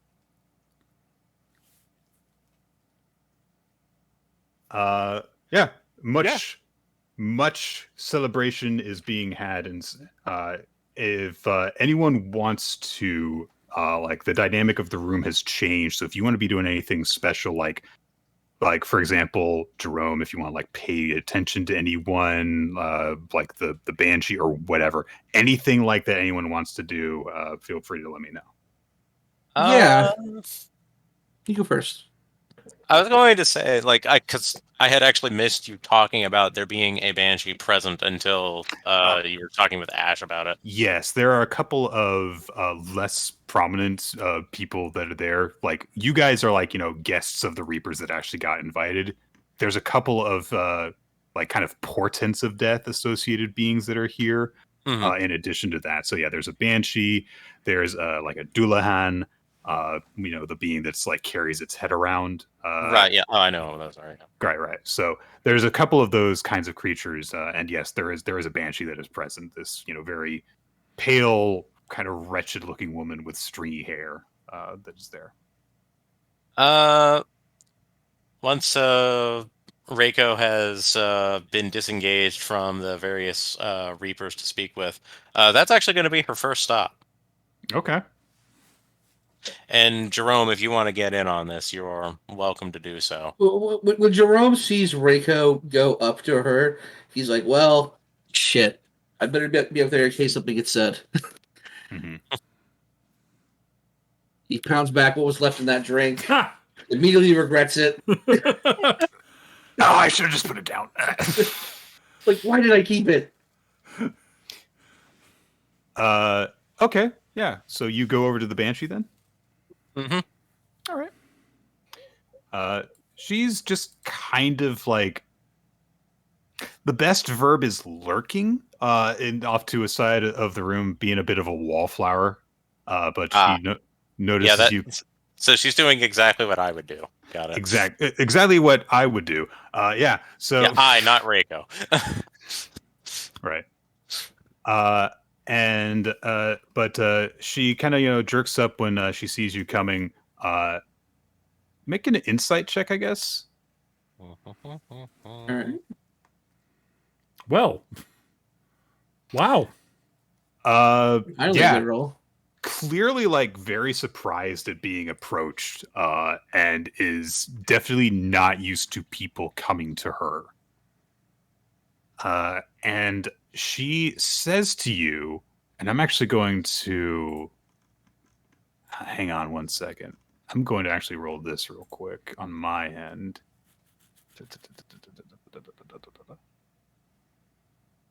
Ooh. Ooh. Okay. You guys are having bad. Well, this isn't like super consequential, but the music has picked up, and you see that the Banshee's mouth moves, but she is whispering incredibly quietly, and you are having difficulty hearing her at all. Good thing perception is one of my best skills. Okay. I'm just stating that as a factual statement. If you actually want me to roll, I can. Yeah, I mean, if you want, yeah, I think that it's going to be a matter of like you're going to need to either get very close to her, or you're going to need to succeed at a perception check in order to talk to her. I mean, I don't mind getting close. Yeah. Well. From.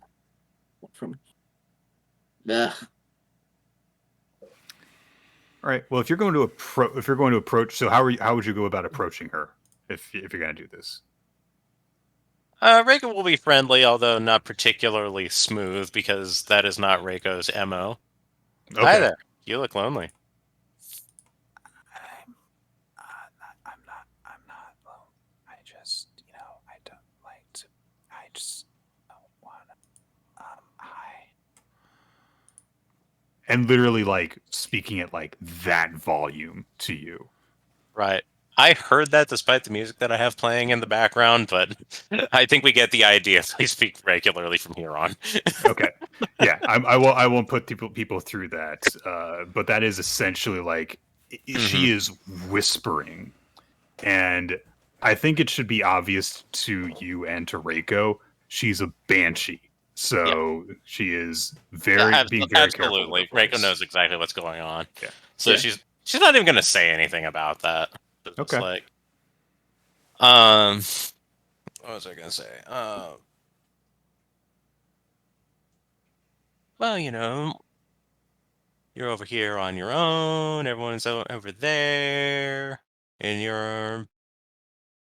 you look like you could use some company.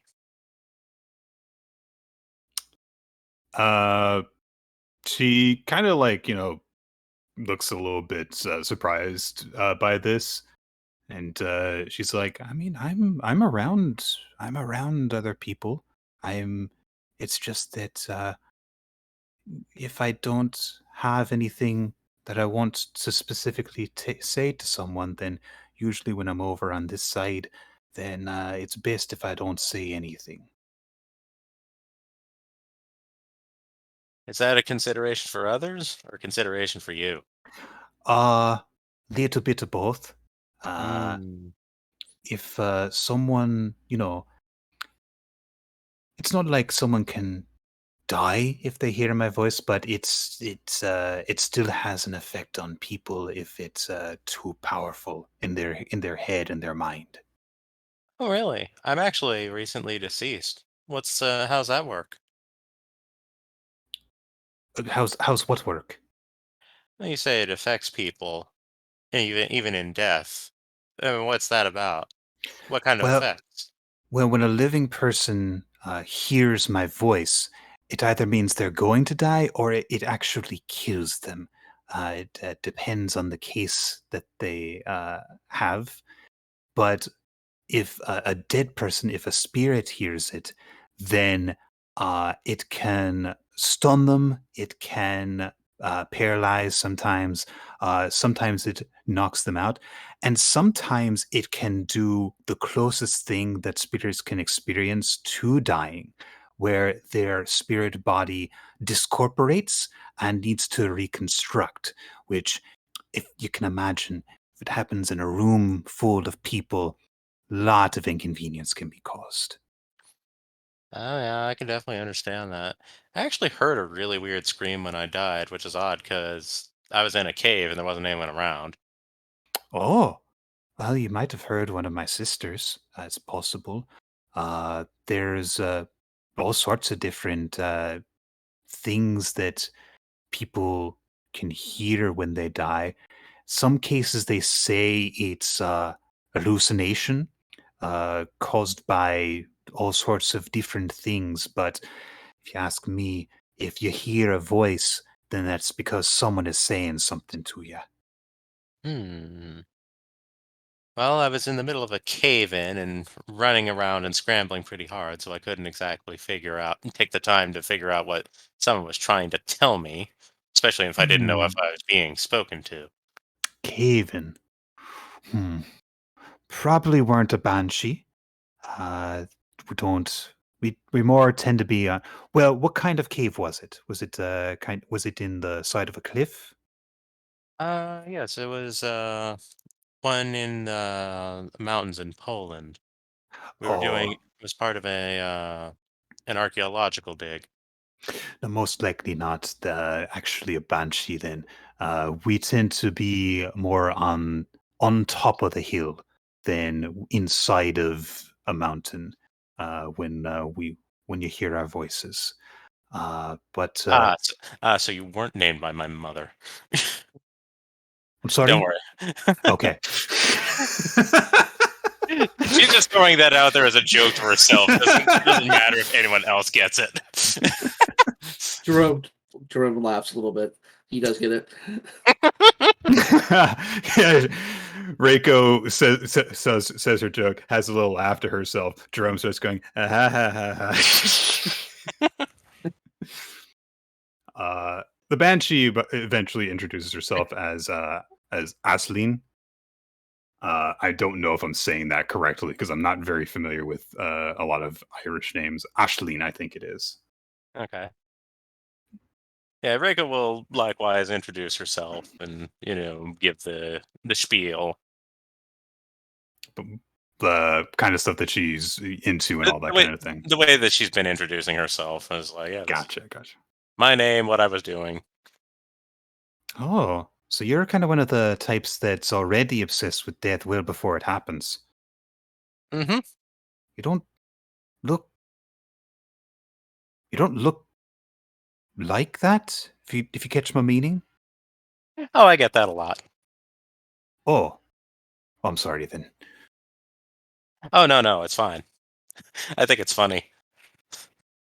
Uh, okay. Well, so are you curious about how you died then? If you Well, if you're asking because you're asking about the voice and you came over to me. oh, I wasn't really asking. I just kind of said that. Oh, um, Well then, why did you want to talk to me? Well, you're a cute lady over here in a corner, and you look lonely. All right, I am going to need you to roll like a charisma check or a As this- persuasion check or as this whatever is happens- appropriate for me. Okay, so as this is happening, I want Jerome to like subtly like pass the corsage to Rika. Okay, so all right. First, Jerome, how are you going about doing this? Like he like walks around behind her and like kind of like places it in her hand. Okay. Like So, Jerome, you make a normal sleight of hand check for me since you're just passing it off to her. sleight of hand. Holy crap. All right. I don't want Oh, to the play that. wigman. I kind of want to play this as Reiko doesn't even realize she's holding it at this point. All right. Reiko, you say these things. You tell me what you're trying to what effect you're trying to accomplish here, and we'll use that to determine what your role is going to be. Because if you're trying to just convince the banshee that that's what you're doing, then that's going to be one thing. If you're trying to Reiko is not doing anything subversive. She's not doing anything subversive. Okay, so this is either going to be a persuasion check. It might be a straight charisma check. But just to see if she actually buys this. Well, yeah, I'm trying to determine more for herself. I'm getting the impression of than me. Okay. So Reiko just wants to just get a personal relationship going with this person, basically. He likes chatting with ladies, as it turns out. Yeah, gotcha. Okay. She's not good at it, but she likes it. So Reiko's charisma is not great, but it is a 10. You somehow magically produce this rose while you're talking with Ashleen. So I'm going to let you roll this with advantage to honor the nat 20 that Jerome just got. All right. Reiko's just basically going to say that and just kind of casually move her hand and then just kind of do a quick double take in her hand, but not freak out about it, just wait, what? Oh, I've got a flower here too. Huh? All right, that's your first roll. Yeah. That's a perception. Why are you rolling perception for? Oh, well, because it starts with P.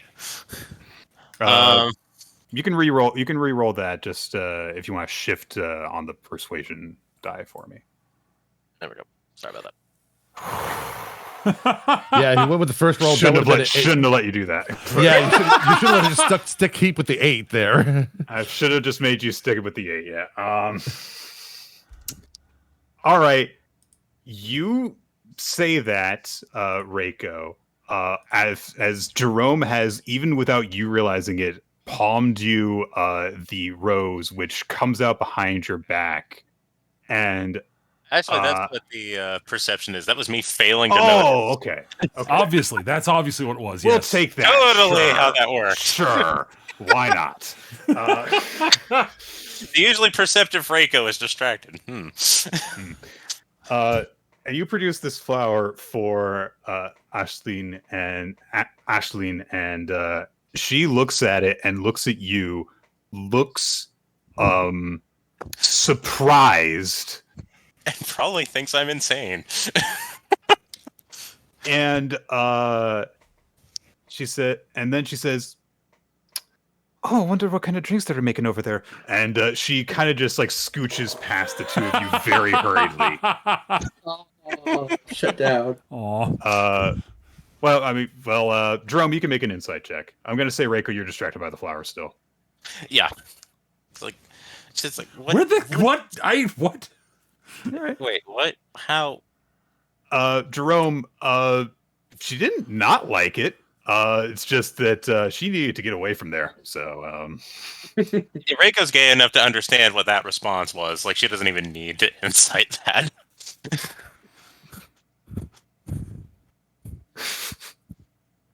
Jerome's just like, I've never seen a banshee blush. It was quite lovely. Reiko will finally notice from us like, did you do this? He has his wings up, guilty as charged. I was just being your wingman tonight. Hey! He throws the rose at him. Ooh. all right. That was some punitive damages. Dentalion, I would like you to make a acrobatic no performance roll for me.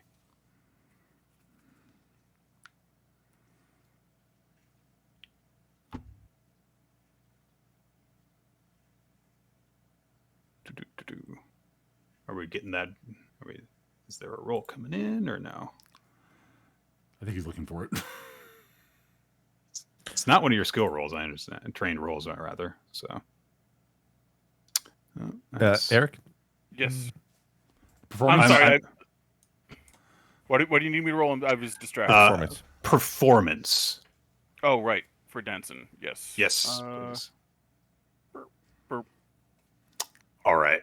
So you're able to keep the dance going for a little while. You don't embarrass yourself, we'll say.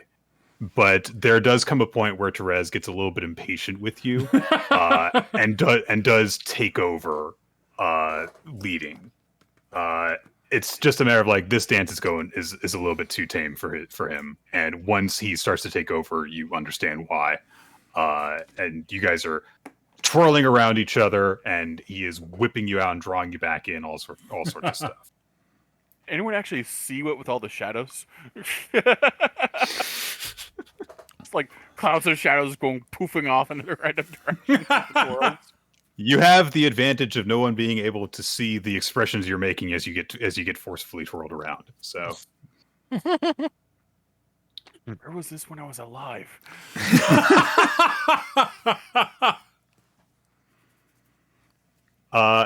And eventually you guys do part. There is a bit of polite clapping that goes around, and he thanks you for being such a gentleman for the dance.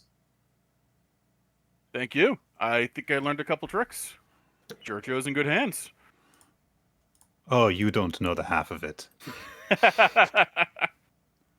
All right, I'm going back to the bar and making myself something equally vile and then forcing it upon someone else. Italian came here with a mission, apparently.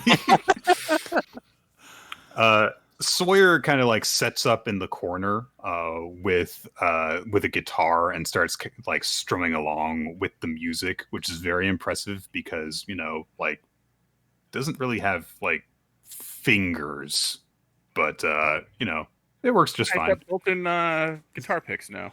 Yeah, exactly. That's how it works. That's exactly how it works. Why wouldn't it count? I mean, by the very same nature, everyone here who's a skeleton, their bones are held together by something. Something, yeah. So, by the power of spooky. Pretty much. Yeah, and scary. Yeah. Yeah. You're all just misunderstood. All right. So, was there anything else that people wanted to do at this stage? Okay. Gideon is very likely, quote, in conversation with somebody. I'm guessing probably Odd. Sure. Mostly listening to Odd because he trains of thought have started going in Gideon's head as he's heard various bits of conversation here and there about various things, which will eventually lead to Gideon sort of pausing during the whole conversation. Oh, I'm an idiot. Yes, drink this. It's terrible. No, thank you, Dan. So first of all, Old is one of the best partners for conversation that you could have in this situation. Yep. He's very much matching your energy level. Yep. But so he doesn't really like mind when you kind of like start to trail off and to have this thought process. But when you actually speak aloud, he does say, "Is something the matter?" Well, Okay, so follow my train of thought, Old. All right. So, normally when something like what happened to Alex Hernandez happens, they end up haunting an area, right? And they're usually Well, it happened in his case, yes. yes, but like let's say something. Let's say something that happens to a soul. They often end up haunting an area. That's been my research so far. There's definitely a link between them. Right. Yes. And this is lots of different ways it happens, right? This yes, this is technically speaking an assumption. I hate assumptions normally, but All right. assuming that these SNRs are linked because since they keep happening, seem to be increasing. I have a hunch that they are. Okay. Wouldn't it therefore reason that maybe something similar has happened to them, and a possible angle to look into this is looking for further hauntings in the areas where these SNRs pass in their life, and seeing if that could lead us to possible what's happened to them? He kind of nods along with you as he tries to kind of like catch up to the path of logic that you're on. And he says, so what you're saying is instead of just relying upon things that we know happened through the records of the internal system, that you would be checking with what we know about the physical world. Right. In terms of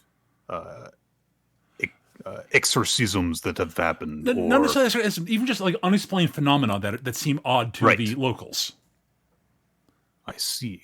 So checking through the living world to find out what has been happening in the world of the dead. Possibly, it's an angle that it never would have occurred to me to think about it until just this second. That does tend to be how we normally operate. Yeah. So, okay, but now the question is how. Yes, I mean that's and also if there is something that is consistently causing it, then would that be the way that people are affected after they get here, or is it something that happens that kills them or something like that? Right. Yeah, exactly. The problem part of the problem we have with Alex Hernandez is that it's so recent we don't have any effect. Like we don't know what happened to him because there was no, like, a large part of the records I found on the souls that had all things happen to them is largely focused on the effects they have and what they do afterwards. And so it happened so quickly. We brought Alex back so quickly. We have no effect, no notice on what he did. Right. And he is a more recent case. Right. So those that have died prior to him, you don't know what things to look out for. Right, exactly. Oh, this is an angle I had not considered. It sounds like you've got your work ahead of you. Because even if you have a timeline to work with, then that's going to be a lot of different things. Absolutely. But it's a point to start at, which is not something I really had. I'm gonna say, Reiko, if you can just do me a favor, can you make a perception check for me? Oh, I suppose I can. By the way, Gideon is looking more animated than he ever looks. Right. Reiko, after Ashleen has her moment and kind of the conversation between you breaks up, you catch part of the conversation going on between Gideon and Old. And the way that Gideon talks about this kind of reminds you of something that you once heard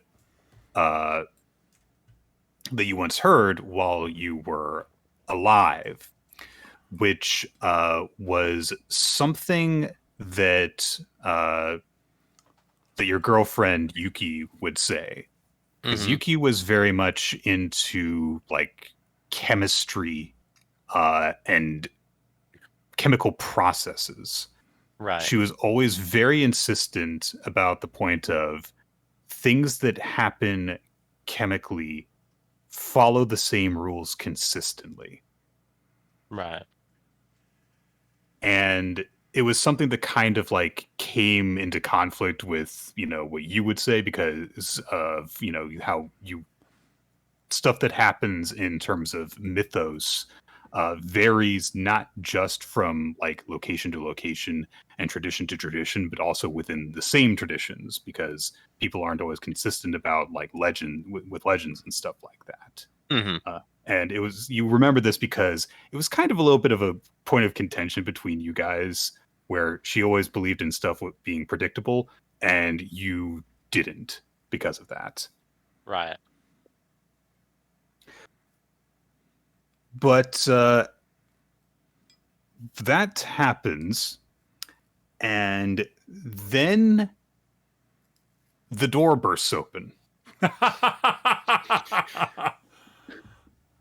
The door bursts open, and striding through this motherfucker is a man in a long jacket with big shoulder pads, a sword buckled into his hip. He is a skeleton wearing a tri-corner hat and an eye patch over one of the eyes. The skeletal face has a very straggly, unkempt beard, and as he comes into view, he very clearly also has a peg leg and a hook on one hand. And in his one skeletal hand, he is carrying a bundle, which he drops to the floor, and a bunch of oranges spill out of it. And he spreads his arms wide, and he says, "Now the party can get started, you lubbers!" Avast! Yeah, come drink this. It's terrible.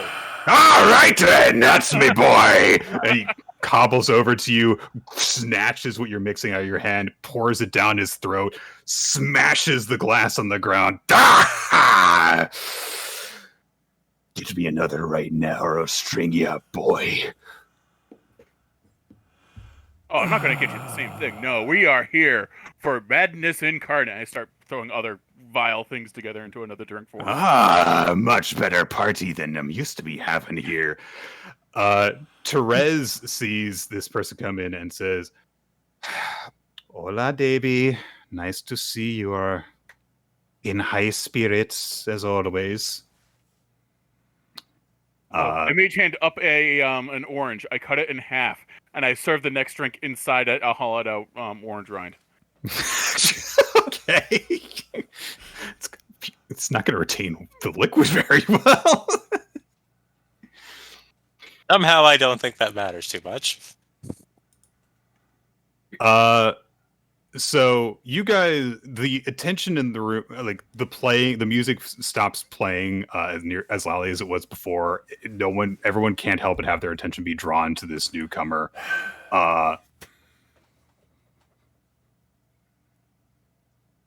What?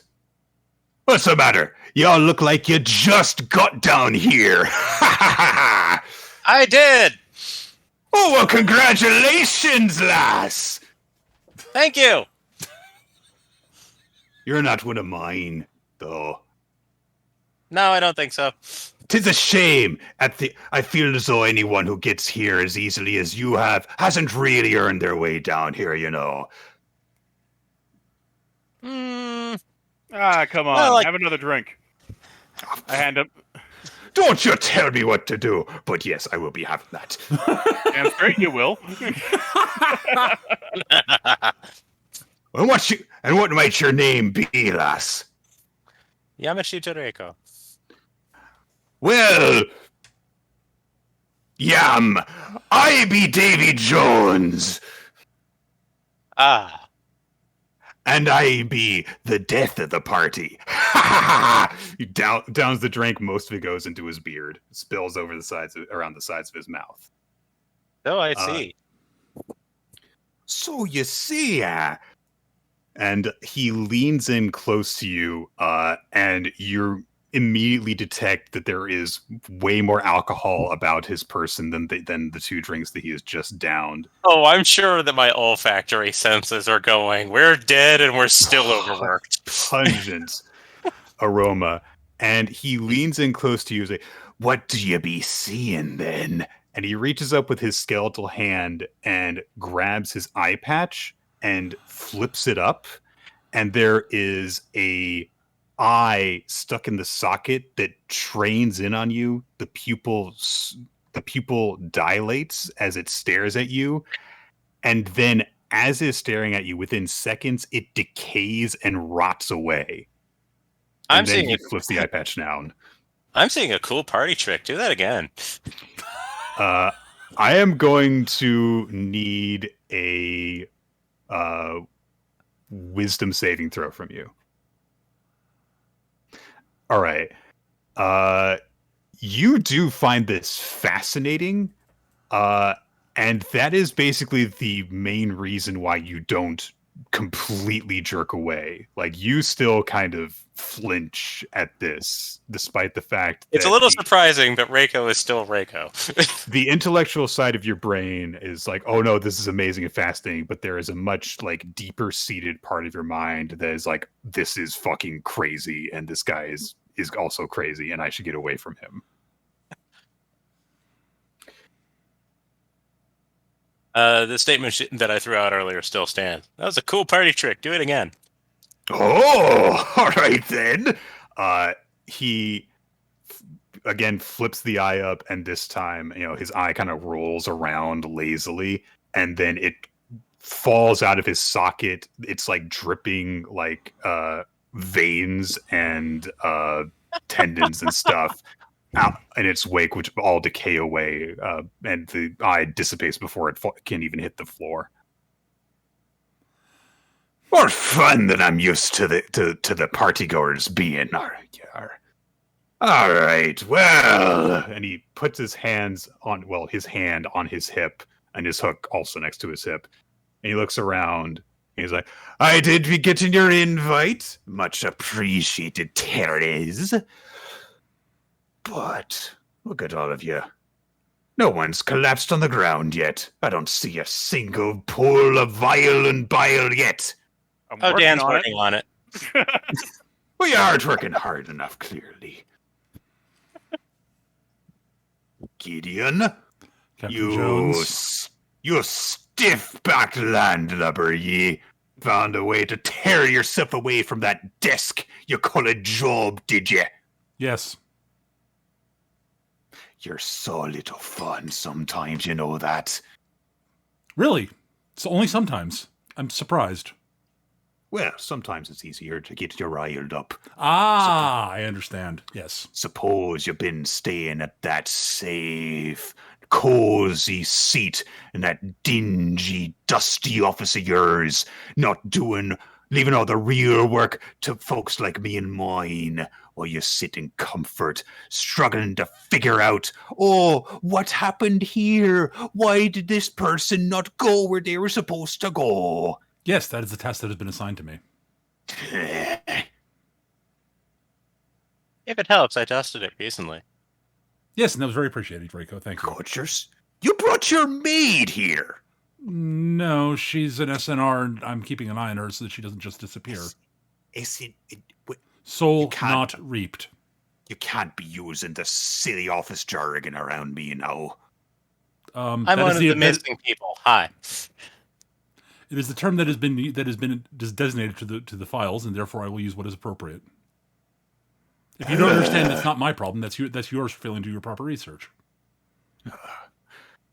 He just turns away in disgust from you. Starts kind of stumping around to different people in the area. Is like, "And what be ye about?" That worked better than I thought it would. Yeah. Just bore him and he'll go away. Yes. Right? Yeah. Davy Jones stumps over. You see him go and talk to the Doulahan for a little bit.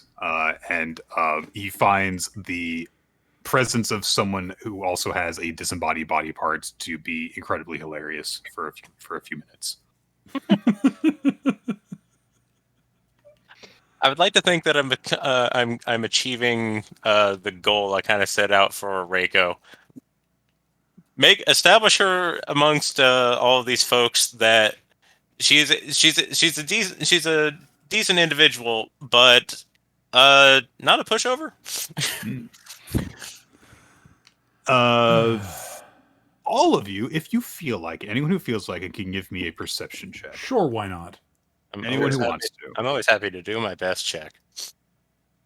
All right. Perceptive. I say it, then roll an 8.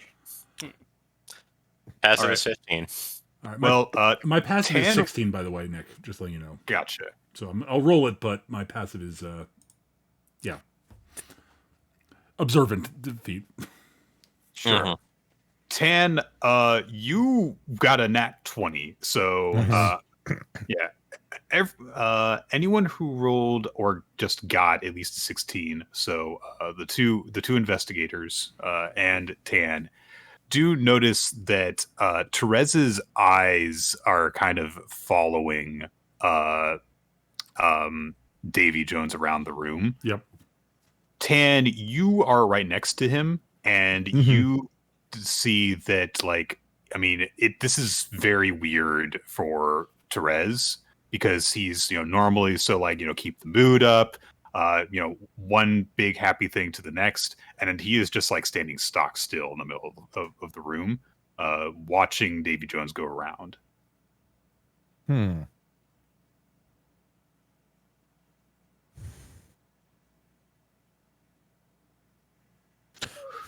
Okay. So there's just a way that Therese is looking at Davy Jones that's of interest, I guess. Is the best way. Just the fact that he has kind of side-eyeing. Yeah. He's not going around making sure everyone's happy anymore. He's just like stopped doing everything in order to kind of keep an eye on Davy Jones. Yeah, Davy Jones is the guy that shows up at the party and causes problems. Keeping an eye on the guy that causes problems. Tan will offer one of the gortitas to Therese, and afterwards pat them on the cheek and then just say, "Please, you are much better when you maintain your amicable presence. If it will put your mind at ease, I can act as your eyes on our most recent guest here."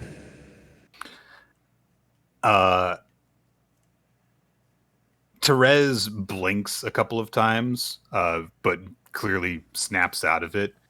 He accepts the food and says, "Always so sweet.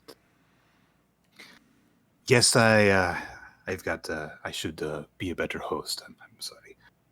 It's just that, I always feel like I have to invite all of my coworkers. That's part of why I do this, is so that we can all have a bit of a taste of life. It can't all be about our jobs, but I don't ever expect Davy to come.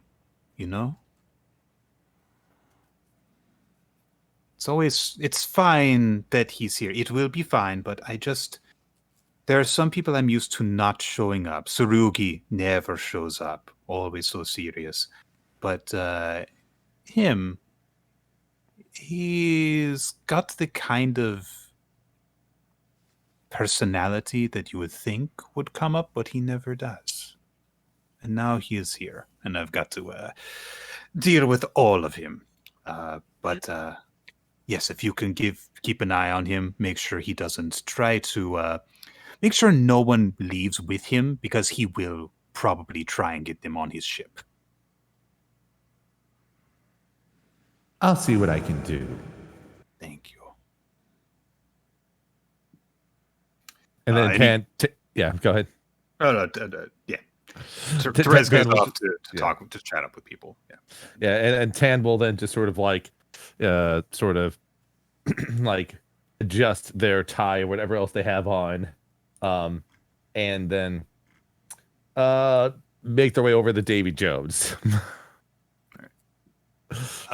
Are you trying to just kind of like trail in his wake? Are you making sure that he knows you're following him, or Tan doesn't give a shit. Tan right. is going to like Tan is not being necessarily subtle about following around Davy Jones. He still has like a few more of those gorditas on his plate, though. You know. Listen, he got he had a small little plate with like 12 stacked up in 3 columns of 4. You know, they stack really nicely.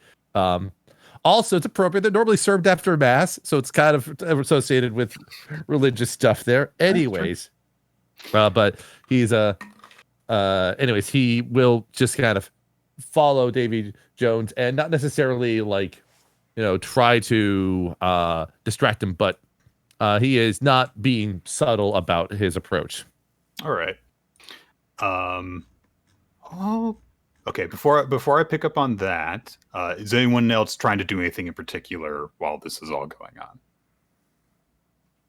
Mostly just it has been a stressful week for Dan. He is taking the opportunity to de-stressify. Gotcha. Okay. Mm-hmm. All right. Actually, I think Jerome Nick? was probably go ahead. sorry, go ahead, Jerome. I can say that for you. I was to say, like, Jerome was probably still keeping an eye on the Shy Banshee, but at this point, he's just focuses probably like on this very loud, obnoxious person who's entered the party. Sure. No, that makes sense. You keep an eye on them. Shy Banshee, I'm going to just drop how you spell their name in the D20 chat there. Okay, Aisling. Ashleen. Ashleen. Ashlyn. It's Irish. Yeah, Ashlyn. Actually, yeah. Yes. So, yeah, Nick. I eventually after Jones has meandered off, after Tan has gone following him after talking to Terrace, I'm gonna sort of walk over to Terrace. Okay.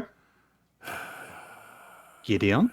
Terrace, Captain Jones does not show up to these very often, does he? He has never shown up to them. No. Is something on your mind? Just that it's an unusual occurrence, and those always make me think about things. Gideon, you can do whatever you want at my party, but I do want to let you know you don't have to be working while you are here. You can just... I'm not consciously trying to. My brain, unfortunately, does do that sometimes. Okay. If that's what you want to do or where your mind just goes, Yes. that's fine. But if you want to relax... Why I came over was to say, if Jones is a problem and you wish assistance, although I doubt you need it, I'm at your service. So sweet. I don't like You him. You are a good friend, Gideon, and you also have good friends. I do. I'm apparently it is a thing I'm aware of now. Become aware of last century or so. So recently. Make an insight check for me. Sure.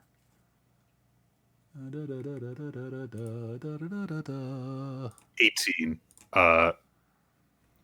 You say that, and then you kind of realize that, or you may in fact have understood this, that Therese first appeared in the last century, and he kind of starts to get a little bit choked up, and then crotches it down. Is like, no, polite smile, friendly smile. But he puts a hand on your shoulder and says, by the way, if you ever need to come by for any reason, then you are always welcome. I do appreciate it. I do appreciate that.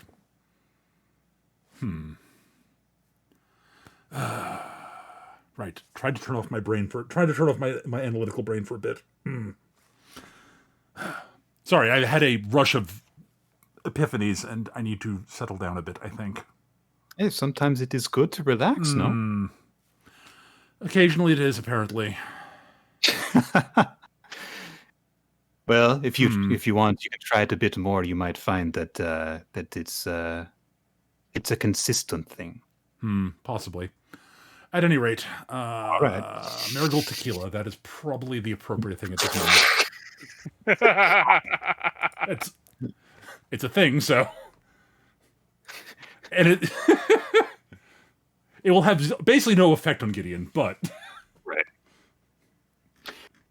it is a thing that is served at this sort of thing, so. All right. 10.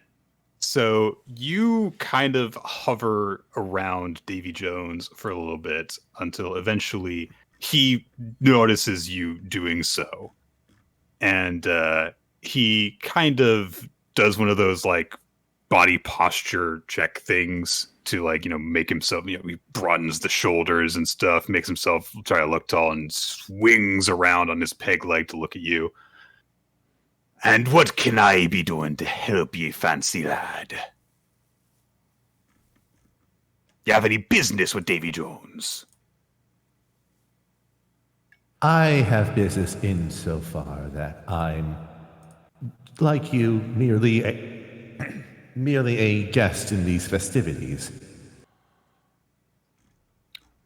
And I, like you, would probably wish that everyone in attendance is having a pleasant, comfortable time without feeling any sort of nerves or anxiety about the proceedings. Can you make an intimidation roll for me? I'll try. We'll try it with advantage if this doesn't go well here. Okay. I'll try again. 21. Ooh, all right. 10, you speak very genially and very politely while you look into the single eye socket of this skeletal pirate man. And as he tries to do all of his big bluster, I am a big pirate skeleton man. And you just kind of stand there and look at him while telling him he should be nicer. I would like for him to try to do a thing in response because I actually have a tool that's fun to show off. It's okay. If he were to try to do like an intimidation back, I have a tool in my kit for that. Oh, let's try it. Go ahead. If he does a skill check in return, Tan is going to burn a reaction to use the spell Silvery Barbs in response. Imposing disadvantage on the check. All right. Okay. Well. All right. If he succeeds on his on his check, I'd rather when they do it. Anyways, go ahead. All right. Sorry. Well, I'm gonna roll 2d20 here, real quick. That is a 16, and then a lower result of a 10. So. Davy Jones has a good intimidation. He does not have a plus 11. So you say this to him. Davy kind of like tilts his head in one of those kind of fuck did you just say to me gestures. And he kind of takes a couple steps forward and squares up to you and says, "Oh, and who will be the one to make sure that we're all having a good time, where we all hold hands and sing nice songs together then? Would it be ye?" Oh, I don't have the power to force you to change your ways. Merely the ability to note that the words and deeds of individuals carry with them into the abyss that is eternity. And I feel that the way you act suggests that the only thing that you fear is that those around you forget of you and let you fade into nothingness in the void beyond. Those who speak the loudest are the ones who fear being silent. Okay. No, that Dan is literally doing that over his drink. Even Gideon's like, damn. All right. Tan, I'm going to let you make any charisma-based check that you fucking want with advantage right now. You just All right. We will. It's either deception or performance. Either one. They're the same score. We'll just take that there. That's only a 16, but All still. Right, 16. So, Davy Jones looks at you, and you don't even have to roll for this because he's so used to not having to hide this kind of thing from people. But he just looks not like cowed necessarily, but he looks taken aback that you have so directly called him out in this manner. He's just not used to having people, just do that to him. So he looks at you and then kind of rolls his shoulders back a bit and he says, "Oh, afraid I am of being forgotten, ye say, Well, suppose then that I'll just let myself be forgotten. Then we'll see who is afraid of it. Something tells me, though, boy, that you've got a bit more familiarity with that fear than you're trying to let on right now." And he shoulders past you to leave the party. Tam's going to offer a Gordita, but I guess there's more for him. Wow. all right. Who wants a ridiculously terrible drink? Because they're going out to everybody after that. I think the last time I heard anything like that was when Oda was doing a flight. Tan looks around to see if he can find Therese and just sort of gives a cordial little nod and a raise of the plate. All right, you are dancing with me next. Come here. All right, Music performance starts back again. up. Yeah. That's a 20 from Tan. Oh, lovely. Perfection. You guys break out into this very festive dance. And I think unless there is... Okay, this is like, I think, going to be everyone's last chance to do something. If you guys want to, we can keep going if we want to... any additional personal contributions, but otherwise, I think that's going to be the end of the session. Yes. I've got nothing else I want to do right now, so... Okay. If anybody else does, I'm intrigued to hear. No, this is what I plan to do with Dan at the party. It's been rough for him. He's having fun. All right. I've already got to do way more of Jerome than I thought I'd be able to do at the party, so. Let me do one more thing then.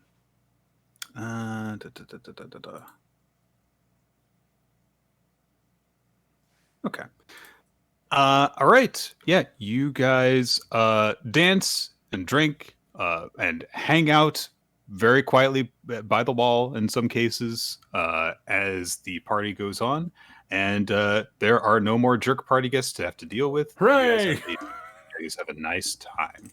So, yeah, I think that we'll call things there since it is going to be about 5 o'clock. So thank you guys for joining us all here for Dungeons & Dragons Abeyance. I'm not sure exactly when we'll be able to run the next session as we're getting into a point where a couple of people are going to have scheduling conflicts, and also Thanksgiving is coming up. We're recording this towards the beginning of November right now. So yeah, it that might be a awful couple part of of the weeks. year is happening. Yeah, we're getting to the point now where there's going to be a lot of like holiday get-togethers for people and stuff. But we'll maybe we'll be able to check in like 2-3 weeks, something like that. We'll see. Okay. All right. Bye, everybody. Bye. Bye. Bye.